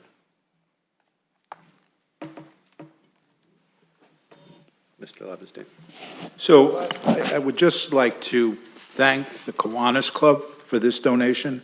These are for bike gardens, which is outdoor learning space to promote. Mr. Mady, could you come to the microphone, please? Thank you. Oh. We have a much more informed person on this. I'm assuming, thank you very much, sir. Hi, my name is Jay Mady. I happen to be the president of the Kiwanis Club. And over the course of the summer, we built a bike garden. And the bike garden is over at GAMS. And it's really fun. And everybody who's been on it has had a great time, including myself and my friends. The bike gardens that we have planned for Newburgh, one this spring, put together with our help from our Key Club. So there'll be students working on this project. The students are going to put together a bike garden at South Middle School. Based on some of the conditions of pavement, our original proposed location in the library rotunda really needs to get moved out in front of the school, which is going to be great. Tremendous optics from the road. We have a couple of areas that currently host the GAMS insignia, and there are 3 more circles to be determined. So we can put that up in front of the kids at SMS, we can put it in front of our Key Club, but it can be a real group effort. So sometime around the first day of spring break, my associate, Randy McMurtry, who is an architect, will have the plans fine-tuned to fit in your parking lot, upon which we'll go ahead, lay it out, paint it, and then have fun on it. So all I can tell you is the one at GAMS is more fun than most people can have. And I have pictures of, all right, so I had 2 crash test dummies, my next door neighbor's kids, were the ones who tried it out the first time. And the video is hysterical. You know, driving in circles and following lanes and all that good stuff. It was all foreign. So at the ribbon cutting ceremony, we had 25 kids out there trying to figure out how to go in different directions at the same time without the old train wreck from the Addams Family. At any rate, the Kiwanis Club is thrilled to work with you guys and support your programs, and we're here for you. Thanks.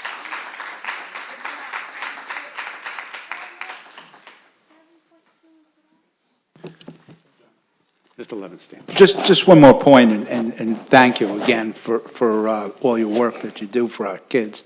If the public goes to our agenda items, 6.6, and they click on some of the links, you could see pictures of this, and the helmets, and inside the building and outside the building.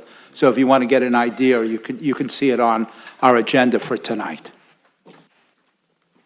Thank you, Mr. Levinstein. Roll call on the donation. Mr. DeRay. Yes. Mr. Howard. Yes. Mr. Levinstein. Yes. Ms. Politi. Yes. Ms. Christine Bello. Yes. Mr. Bergarelli. Yes. Ms. Burks. Yes. Thank you. We're at item 6.7. Thank you, Mr. Mady. Resolution to authorize the superintendent of schools to execute a contract with PNW BOCES, Putnam Northern Westchester BOCES. Thank you. Get a motion and a second on 6.7, please. So moved. Second. Any discussion on 6.7? Call a vote. 6.7. Mr. Howard. What happened? Oh, 6. Yes. Thank you. Mr. Levinstein. Yes. Ms. Politi. Yes. Ms. Christine Bello. Yes. Mr. Bergarelli. Embarrassing. Yes. Ms. Burks. Yes. Mr. DeRay. Yes. Could you help me get the presentation up? Then I can click, but how do you get it up there? It's up.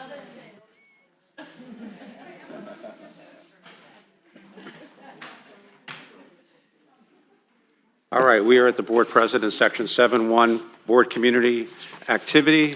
We didn't do it in the last couple of months because of the holiday season, et cetera, but we are back out there. One of the things I've encouraged the board to do is we often hear the expression, meet the kids where they're at, and they're at school.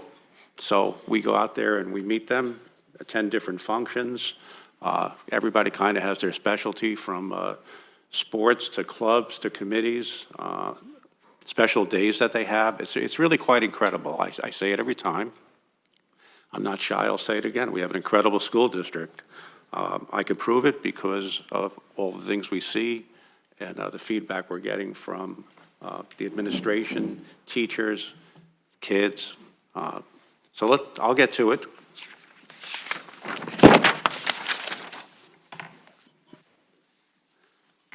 Our mission, as the Goldback community, we will educate and empower our students to build their futures and support the community. Activity for the last couple of months, I had mentioned this at the last meeting, but breaking the cycle of violence. We saw this at a Heritage. We bring people in who have been exposed to either the penal system or had things like go on in their lives that they had to fight through, and they speak to our kids, and it's real-world advice, and at that particular event, you could hear a pin drop. The kids were totally fixed on the speakers, and it was excellent. On a more fun note, 2 days later, 12/5, the NFA Polar Express, which was outstanding. They brought the children from GAMS over, and the students at NFA put on quite the presentation a couple of times. We had some board meeting agenda setting, GAMS Holiday Bazaar, which was incredible fun. And just, I was amazed, I've never been to one. I was amazed at the number of vendors and the quality of material that they had. It was really quite incredible. We met with the student board members. We had policy, personnel, and BOE meetings. On 12/10, NFA North Holiday Bazaar, which was a little bit different. This was for the community. These were people in the community that had needs, be it food, be it new toys for their kids, be it clothes. Dr. Mack, FACE team organized this particular event, and it was very well attended, and it was a great time of year to do it for the community. We had an exit meeting about an audit with the New York State Controller. We had a member meeting with the New York State Controller. South Middle School winter concert. Our musicians are like nothing you've ever seen. We have the most talented kids, and they play their hearts out. Boys modified basketball, NFA, I got to catch up here. NFA Black Box, the Christmas Carol. If you didn't see it, you really missed quite a treat. Very small theater, not a lot of room to work, and yet they did an outstanding job with it. And the gentleman in the corner who was doing the narration, fantastic voice and a fantastic job. On 12/18, I got to go back, I think. Let me go back here. The Valesgate Kindergarten Concert. So on this particular day, I did these two events, the Valesgate concert, so I got to see the beginning of the journey for the kids. And then that night with several other board members, we went to the 99th winter concert for our school with the Hallelujah Chorus. And if you couldn't not get in the holiday spirit with that, you probably can't get into the holiday spirit. It was just incredible. More boys modified basketball. We started the reading program to students at Temple Hill. We went to a swearing-in ceremony for city and county new representatives, and that was important because we're trying to build a bridge to the city. We want this to work. The city, I believe, needs our participation, and we certainly need the help of the city, and I think we have the right people there to help us. We had a meeting about Portrait of a Learner reading discussion, which I discussed last meeting. We had an agenda-setting meeting, boys modified basketball, Newburgh Teacher Center professional board meeting, a CTE presentation. Dr. Manning did that, along with several other administrators, but it was fantastic. We had members of the community there asking questions, getting answers in a real-world forum. That was followed by the CTE Career Night, where the kids could go and actually talk to people doing the trades.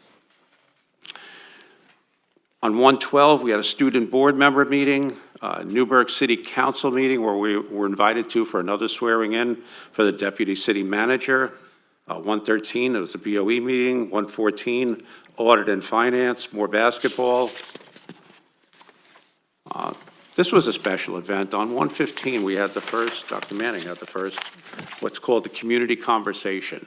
And this was at NFA before a basketball game. But we had a number of parents show up, and it was interesting. We had parents who were just putting their kids into school, and we had parents who had questions about the CTE building. There was administrators there, a couple of board members were there, and again, meeting people where they are. These are members of the community coming out, asking questions, getting answers, and I think the ones that were there realized there was no barrier.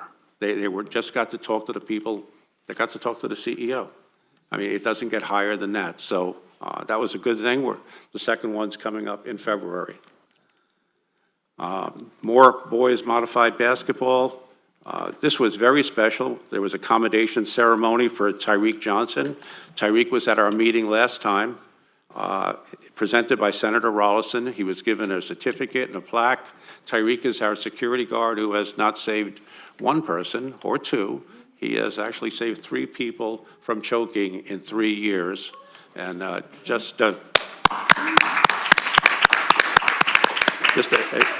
very gentle, very effective human being. Really nice job. 123, agenda setting meeting. Something else really special here. The NFA North NECSD Challenge. And this was an event, once again, Dr. Mack, the FACE team, Mr. Howard, MBK. And the reason this was a fantastic event, they brought 7th and 8th grade kids in and had roundtable discussions with juniors and seniors. It was separated into boys and girls, 4 roundtables. Help me out, Dr. Mack. Name the 4. Sure. The topics that the students embarked on with the students from each middle school. So we brought over 160 students, so 40 boys and girls, 7th and 8th graders from each of our 4 middle schools. And the topics for the panel discussions that were student-led, one was, what is your brand? The other one was social media, exploring your future, so college and career readiness, and then needs versus wants, which is financial literacy. And they were all led by our amazing students. And it was special to watch because maybe the first one that the kids went to, they were not talkative at all. But by the time they got to second, third, and fourth, they were totally participating. And I witnessed one kid, at the beginning, he was a mute. By the fourth one, he was raising his hand, I want to be up front. So these are very effective ways to get the kids to communicate with kids. And I'll end it with Mr. Howard was with his closing remarks. Mr. Howard was on it. And he did a fantastic job just reeling it all in and making these kids feel important and making the day real special. So thank you, Mr. Howard.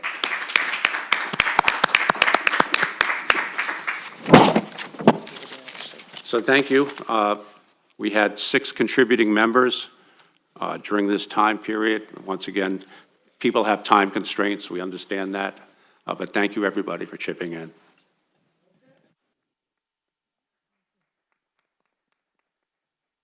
Puede. Mr. President, thank you. I just wanted to back up to the North Holiday Bazaar when you talked about getting in the Christmas spirit. That was an amazing event, and I think that more people need to know about that. And I'd like to thank Dr. Freeman Mack and Dr. Manning Campbell. That was beautiful. There were volunteers from the library. Mr. Mady was there. Santa was there. And his elves were there. We got to tell them what we wanted for Christmas. And it was just a beautiful thing. I think it brought tears to my eyes. I saw the ROTC kids and the barbers, thank you. The barbers were there giving out free haircuts, but the ROTC kids were running things. They were volunteers, and they were telling each other, all right, shape up, let's get it together. We're gonna do this. And they were so happy and so proud of themselves. It was really a beautiful event, and I can't be more proud of my community and the people that I sit up here with. So thank you. Thank you, Ms. Blake. So the Holiday Bazaar is it's our fourth one that we've done here in the district. We do it for our families that are in need. Next year, we're going to kick it up another notch because every year we kick it up.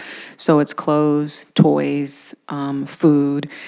Adding Santa Claus and his elf was amazing. He was able to come and spend some time with our students, and he also took selfies with the students. So the students took a selfie with Santa and his elf, and they got to take the picture with them on their way out. So it was a pretty amazing night. Adding the barbers this year, as we did to School is Cool, was really great too, because a lot of the kids wanted to get their hair cut, have conversations with the barbers, and it really supported everything that we're doing. And thank you, Dr. Manning Campbell, for letting us do it again. Thank you.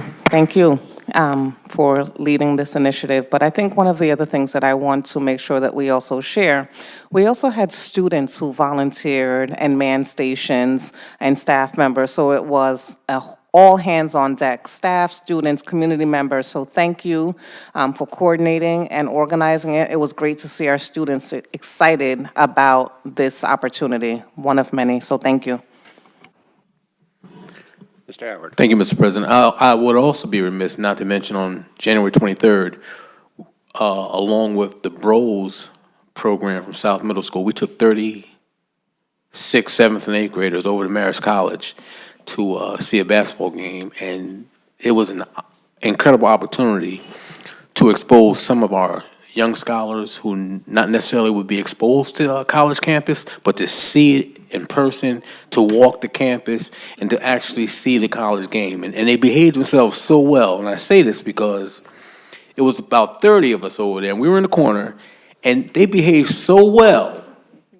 Mr. Matthew McCoy was over in another section. I told him we were there, and he didn't have an idea that's how well behaved our kids were. I did ask if those were the kids that were making all the noise when they were shooting free throws.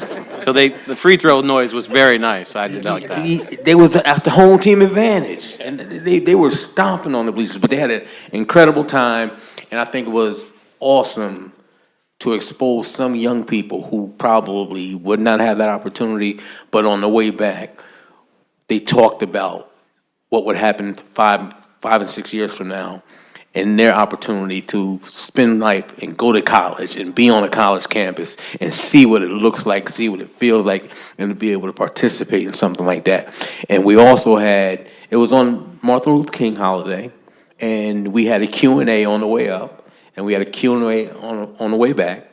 And it was so impressive that what the kids didn't know, they did learn, and it was so informative. Even the bus driver, he learned some things about MLK, that he wasn't aware of, but it was a great opportunity to expose the kids to something like that, but to do it with a purpose, because it was on MLK Day. And I think that we had an incredible time, and I look forward to events like that, sharing with our young scholars, because it's just so much fun to be in their midst. And like I tell them, as much as I pour into them, they pour back into me, and that's real talk. Thank you. Thank you, Mr. Howard.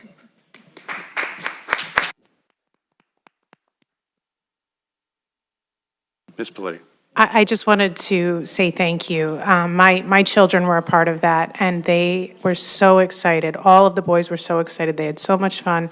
And I'd like to thank Mr. Howard, Mr. Russo, and Mr. Donaldson for taking them. And as a first-generation college graduate, I can't express how important it is for exposure. And it was really a wonderful thing for them to do. So thank you. But also, Ms. Politi provided homemade cookies for the all of the members. And I got to tell you, they were a smash. They were a home run. Yes. Thank you. All right, we are going to move on. 7.2, resolution, first reading and adoption of policy 1230, public comment at board meetings. Could I get a motion and a second for this policy, please? So moved. Second. Thank you. Any discussion on this policy? Mr. Levinstein. So, I listened to the policy meeting, and I just want to ask Mr. Howard for clarification about the changes that are on this policy that are being voted on tonight. So, the changes I see are the removal of the comment period at the end of the meeting, adding groups or organizations within the Newburgh school community as a speaker. You cannot speak as a proxy for someone who is not present. Adding government officials with information important to the district. Take away the authority of the president of the board to allow anyone to speak, and the president will decide what statements will not be allowed, such as obscene, defamatory, violent, etc. So, Mr. Howard, I just want to know if that's correct in the changes that are on this policy. Thank you, Mr. Levinson. Yes, that is correct, and these changes were made with the advice of council, not council telling us, but recommending, and us having a policy committee discussion around these strikes and additions. But to be perfectly honest with you, it's a living document. And the young lady that came up to speak earlier, hey, how you doing? Miss Silva, she made a very compelling request. And I think that should be something that we discussed as a board, because sometimes you're just so into something, you don't really see the trees in the forest. And she made a very good suggestion in regards to someone with a disability who may not be able to go to the mic. So I think that's something as a policy committee. So I'm going to ask legal, how do we make that change or have that discussion? Or does it have to go back to policy and then come back? Or can we vote on this tonight and then change it? Ordinarily, it would go back to policy. If you wanted to try to make that amendment tonight, it could be made, but perhaps it ought to be discussed at policy. Okay, I would like to move to table and send back to committee and come back at our next meeting. So motion to table. Motion to table, yes. All right. The whole thing, that's based on the recommendation of our legal. If I may, I didn't recommend that. You could pass the policy and then amend it at the next meeting. Okay, that was my question. Okay, so we'll move to vote on this, and then we'll take it back, go back to policy, and come back with an amendment at our next scheduled meeting. So for clarity, you're withdrawing your motion to table. Let it die on the floor.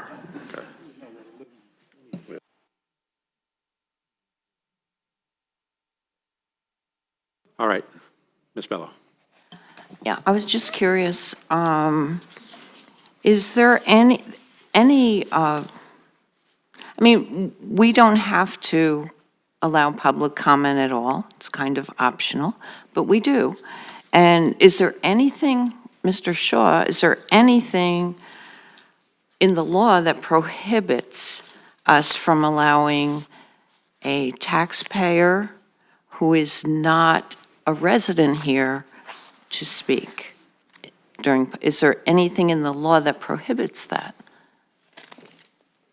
Mr. Shaw, please. Yes. The board has broad discretion in identifying who may speak at meetings. So a taxpayer who is not a resident, someone owns property, it would be permissible to allow them to speak, but also, in my opinion, permissible not to allow them to speak.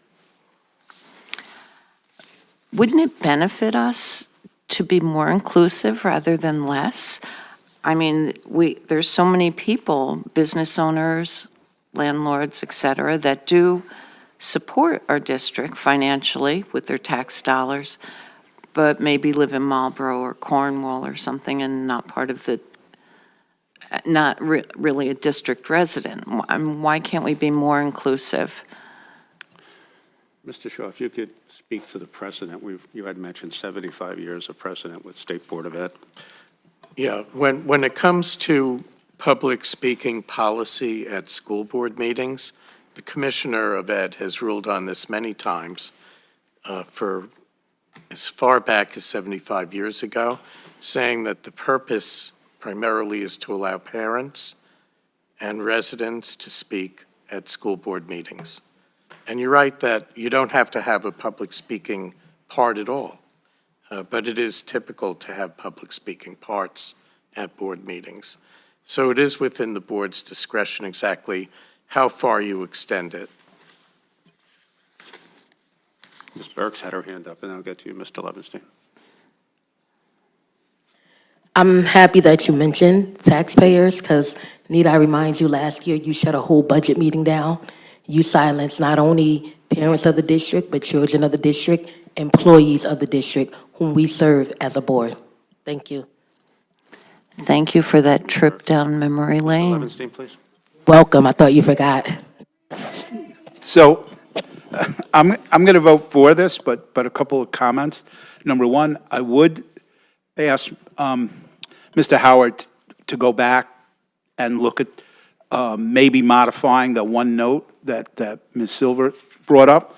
The second thing is that I've always tried to fight for, and is now coming off of this, is the removal of the comment period at the end, but I'm not going to make a stink about that. Maybe at some other later time I will, and look for it to be put back on, but I'm going to vote for this the way it is. Thank you.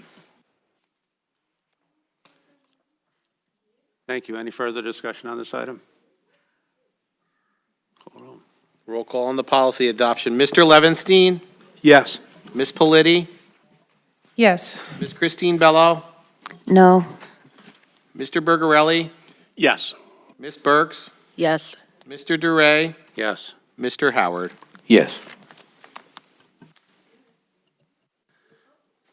Thank you. I have an item that I would like to add to the agenda. Could I get a motion and a second to add an item? Can you read the item, please? Sure. Be resolved that the board hereby appoints its school attorneys, Shaw, Perlson, Megan Lambert, LLP, to represent the district in the following appeal to the Commissioner of Education, Ryan versus Board of Education of the Newburgh Enlarged City School District, appeal number 22643, pursuant to the law firm's retainer agreement with the district. But the first thing is the motion to add. So moved. Second. Roll call to add. Ms. Politi? Yes. Ms. Christine Bello? No. Mr. Bergarelli? Yes. Ms. Burks? Yes. Mr. Duray? Yes. Mr. Howard? Yes. Mr. Levinstein? Yes. Thank you. Can I get a motion and a second on the resolution that I previously read? So moved. Second. Thank you. Any further discussion on this item? Go ahead, sir. Ms. Christine Bello? No. Mr. Bergarelli? Yes. Ms. Burks? Yes. Mr. Duray? Yes. Mr. Howard? Yes. Mr. Levinstein? Yes. Ms. Politi? Yes. Thank you. Item 8 is student board member. I don't believe we have anybody this evening due to an emergency. Correct. We'll move on to 9, clerk of the board. Thank you, Mr. President. I have the approval of the minutes from January 13th, a resolution to authorize the superintendent to execute agreement with Eastern Suffolk BOCES, and to approve the budget election calendar. Thank you. Would anybody like to separate out any of these items? Get a motion on a second on 9-1 to 9-3? So moved. Second. Thank you. Any discussion on these items? Roll call. Mr. Bergarelli? Yes. Ms. Burks? Yes. Mr. Duray? Yes. Mr. Howard? Yes. Mr. Levinstein? Yes. Ms. Politi? Yes. Ms. Christine Bello? Yes. That concludes my items, Mr. President. Thank you.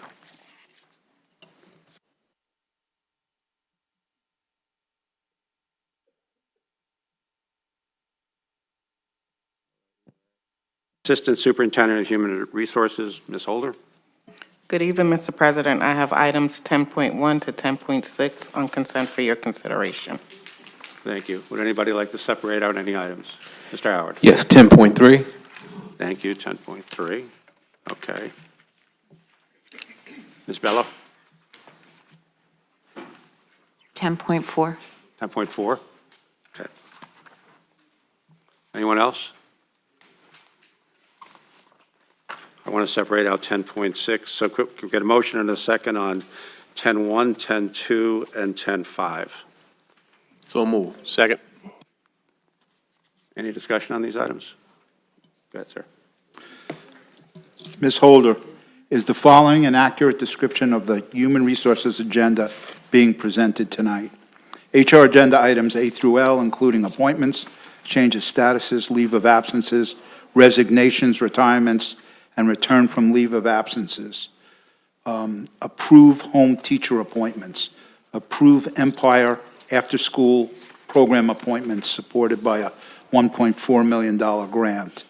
Create 2 supervisors of exceptional learners. Create a supervisor of student activity position, and approve tenure recommendations. Ms. Holder, is this correct? Yes, it is. Thank you very much. Thank you. Any further discussion on 10.1, 2, or 5? Ms. Burks? Yes. Mr. Duray? Yes. Mr. Howard? Yes. Mr. Levinstein? Yes. Ms. Politi? Yes. Ms. Christine Bello? Yes. Mr. Bergarelli? Yes. Thank you. Could we get a motion and a second on 10.3, please? So moved. Second. Discussion on the item. Mr. Discussion. Howard. Thank you, Mr. President. So I would just like an explanation of the details of this position, understanding that we've had some areas of concern with exceptional learners in the past, and I'm trying to figure out what these positions will address and how will this help aid and assist what we're doing in the exceptional learners department. Okay, so currently, currently the large number of classified students with disabilities or exceptional learners warrants the addition of additional administrators to ensure compliance. There's over 2,000 plus classified students, to ensure compliance in all areas, to avoid, of course, litigation. We need more oversight and for them to assist with instructional supports and meeting compliance. Thank you very much. Any further discussion on 10.4, 10.3, excuse me? Go ahead, Ms. Bell. Why do we need two?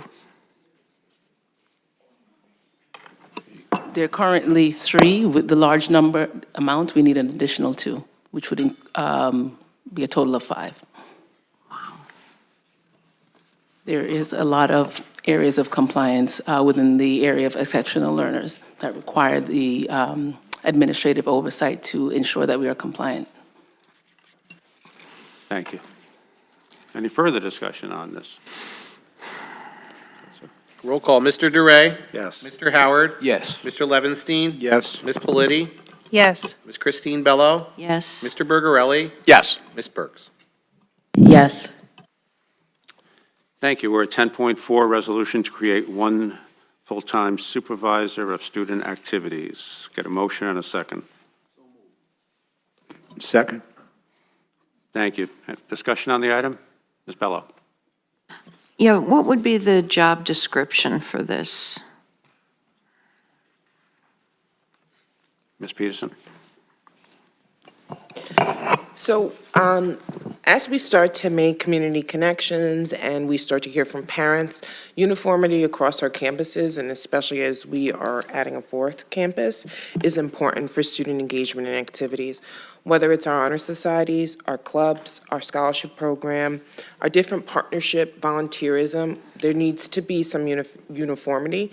There also needs to be oversight of the finances, student activities in terms of fundraising, making sure that we are compliant with some of the financial aspects of student activities, and to really ensure that if there is an event, whether it's a dance or a dance or I don't know why I have dance doc, or any type of student program, that we are collaborating with building level leadership, who is the main primarily oversight, but also making sure that the clubs and activities in general have the same set of rules and that we are compliant across all 4 campuses. Mr. Howard. Thank you. Will this be a TOSA position? No. No, it's administrative, just because of sometimes there has to be, especially with clubs and activities, there needs to be some directives at times given, whether it's complying with some of the financial concerns or training, an administrator would be best. Thank you. TOSA, teacher on special assignment. My bad. All right. Ms. Bello. Yeah, I'm just wondering, who oversees them now? Who oversees these activities now? Right now, our building level leadership does oversee, but we have a pretty expansive campus. We're about to add a 4th, and we really want to make sure that we grow these programs as well. So our scholarship program, we want to grow. We want to make sure that there's support to do that and that we are compliant in doing that. Thank you. Further discussion on this? Go ahead. Roll call, Mr. Howard. Yes. Mr. Levinstein. Yes. Ms. Politi. Yes. Ms. Christine Bello. Yes. Mr. Bergarelli. Yes. Ms. Burks. Yes. Mr. DeRay. Yes. We're at 10.6, resolution to approve tenure recommendations, excuse me. Get a motion and a second? So moved. Second. Thank you. I'll read it. Be it resolved that upon the recommendation of the superintendent of schools, the Board of Education approves tenure as listed below. And it sounds like such a dry statement, but it has so much behind it. The people I'm going to read, their names, have worked hard, met all the expectations, gone through the review process, and I'm so happy to have them on our team.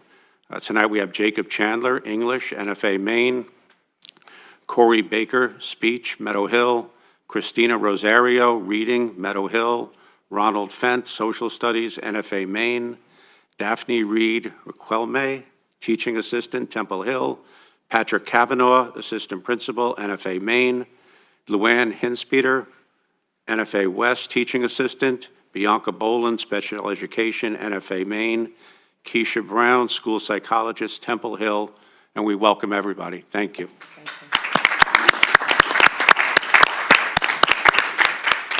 All will be invited to a ceremony, I believe, in June. In June, all of our people who have achieved tenure, so we're looking forward to seeing you then. Mr. Kavanaugh, thank you for your dedication and your service. For those of you who do not know, you also play a really critical role in terms of our community, so thank you for your partnership. We look forward to the continued dedication and service. Thank you, and congratulations.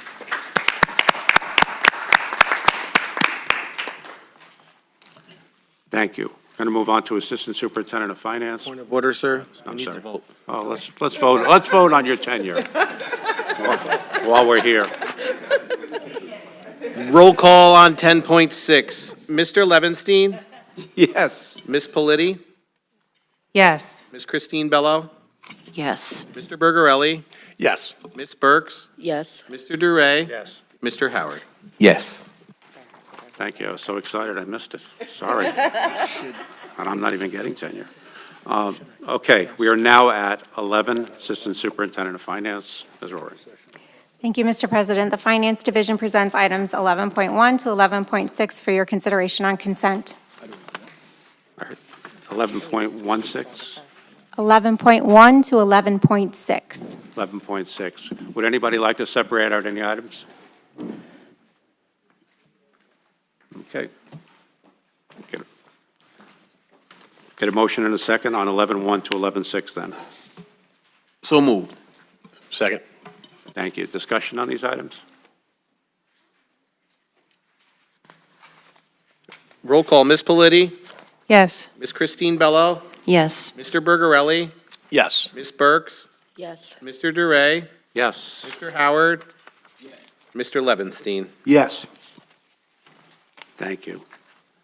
Moving on to Assistant Superintendent, C&I, Dr. O'Grady. Good evening. Thank you so much, President Duray. CNI presents items 12.1 and 12.2 to 12.2 for your consideration. Thank you. Would anybody like to separate out either item? Get a motion and a second on 12.1 and 12.2, please. So moved. Second. Thank you. Any discussion on either item? That's it. Roll call, Ms. Christine Bello? Yes. Mr. Bergarelli? Yes. Ms. Burks? Yeah. Mr. Duray? Yes. Mr. Howard? Yes. Mr. Levinstein? Yes. Ms. Politi? Yes. Thank you. Thank you. Item 13, Assistant Superintendent of Exceptional Learners. Good evening, Ms. McKitty Bromley. Good evening, Mr. Duray, President Duray. The Division of Exceptional Learners presents item 13.1 for your consideration. Okay, can we get a motion and a second on 13.1? So moved. Second. Discussion on 13.1? Go ahead, sir. That's Roll the call, end. Thank Mr. you. Bergarelli? Yes. Ms. Burks? Yes. Mr. Duray? Yes. Mr. Howard? Yes. Mr. Levinstein? Yes. Ms. Politi? Yes. Ms. Christine Bello? Yes. Thank you. Item 14, public comment on agenda items only, 2 minutes. 2 minutes whether you're a board member or 2 minutes if you're a member of the community.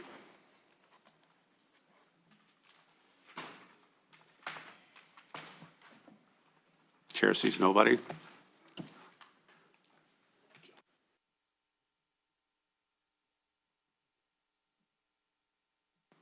We're going to wait 1 minute for Dr. Manning.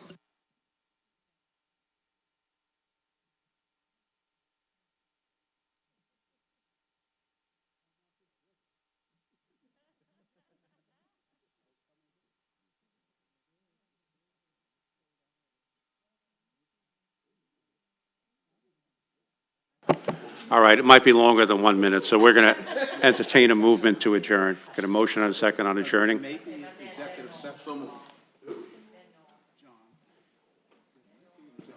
Get a second on adjourning?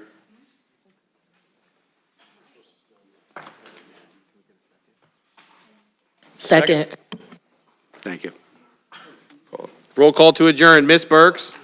Yes. Mr. Duray? Yes. Mr. Howard? Yes. Mr. Levinstein?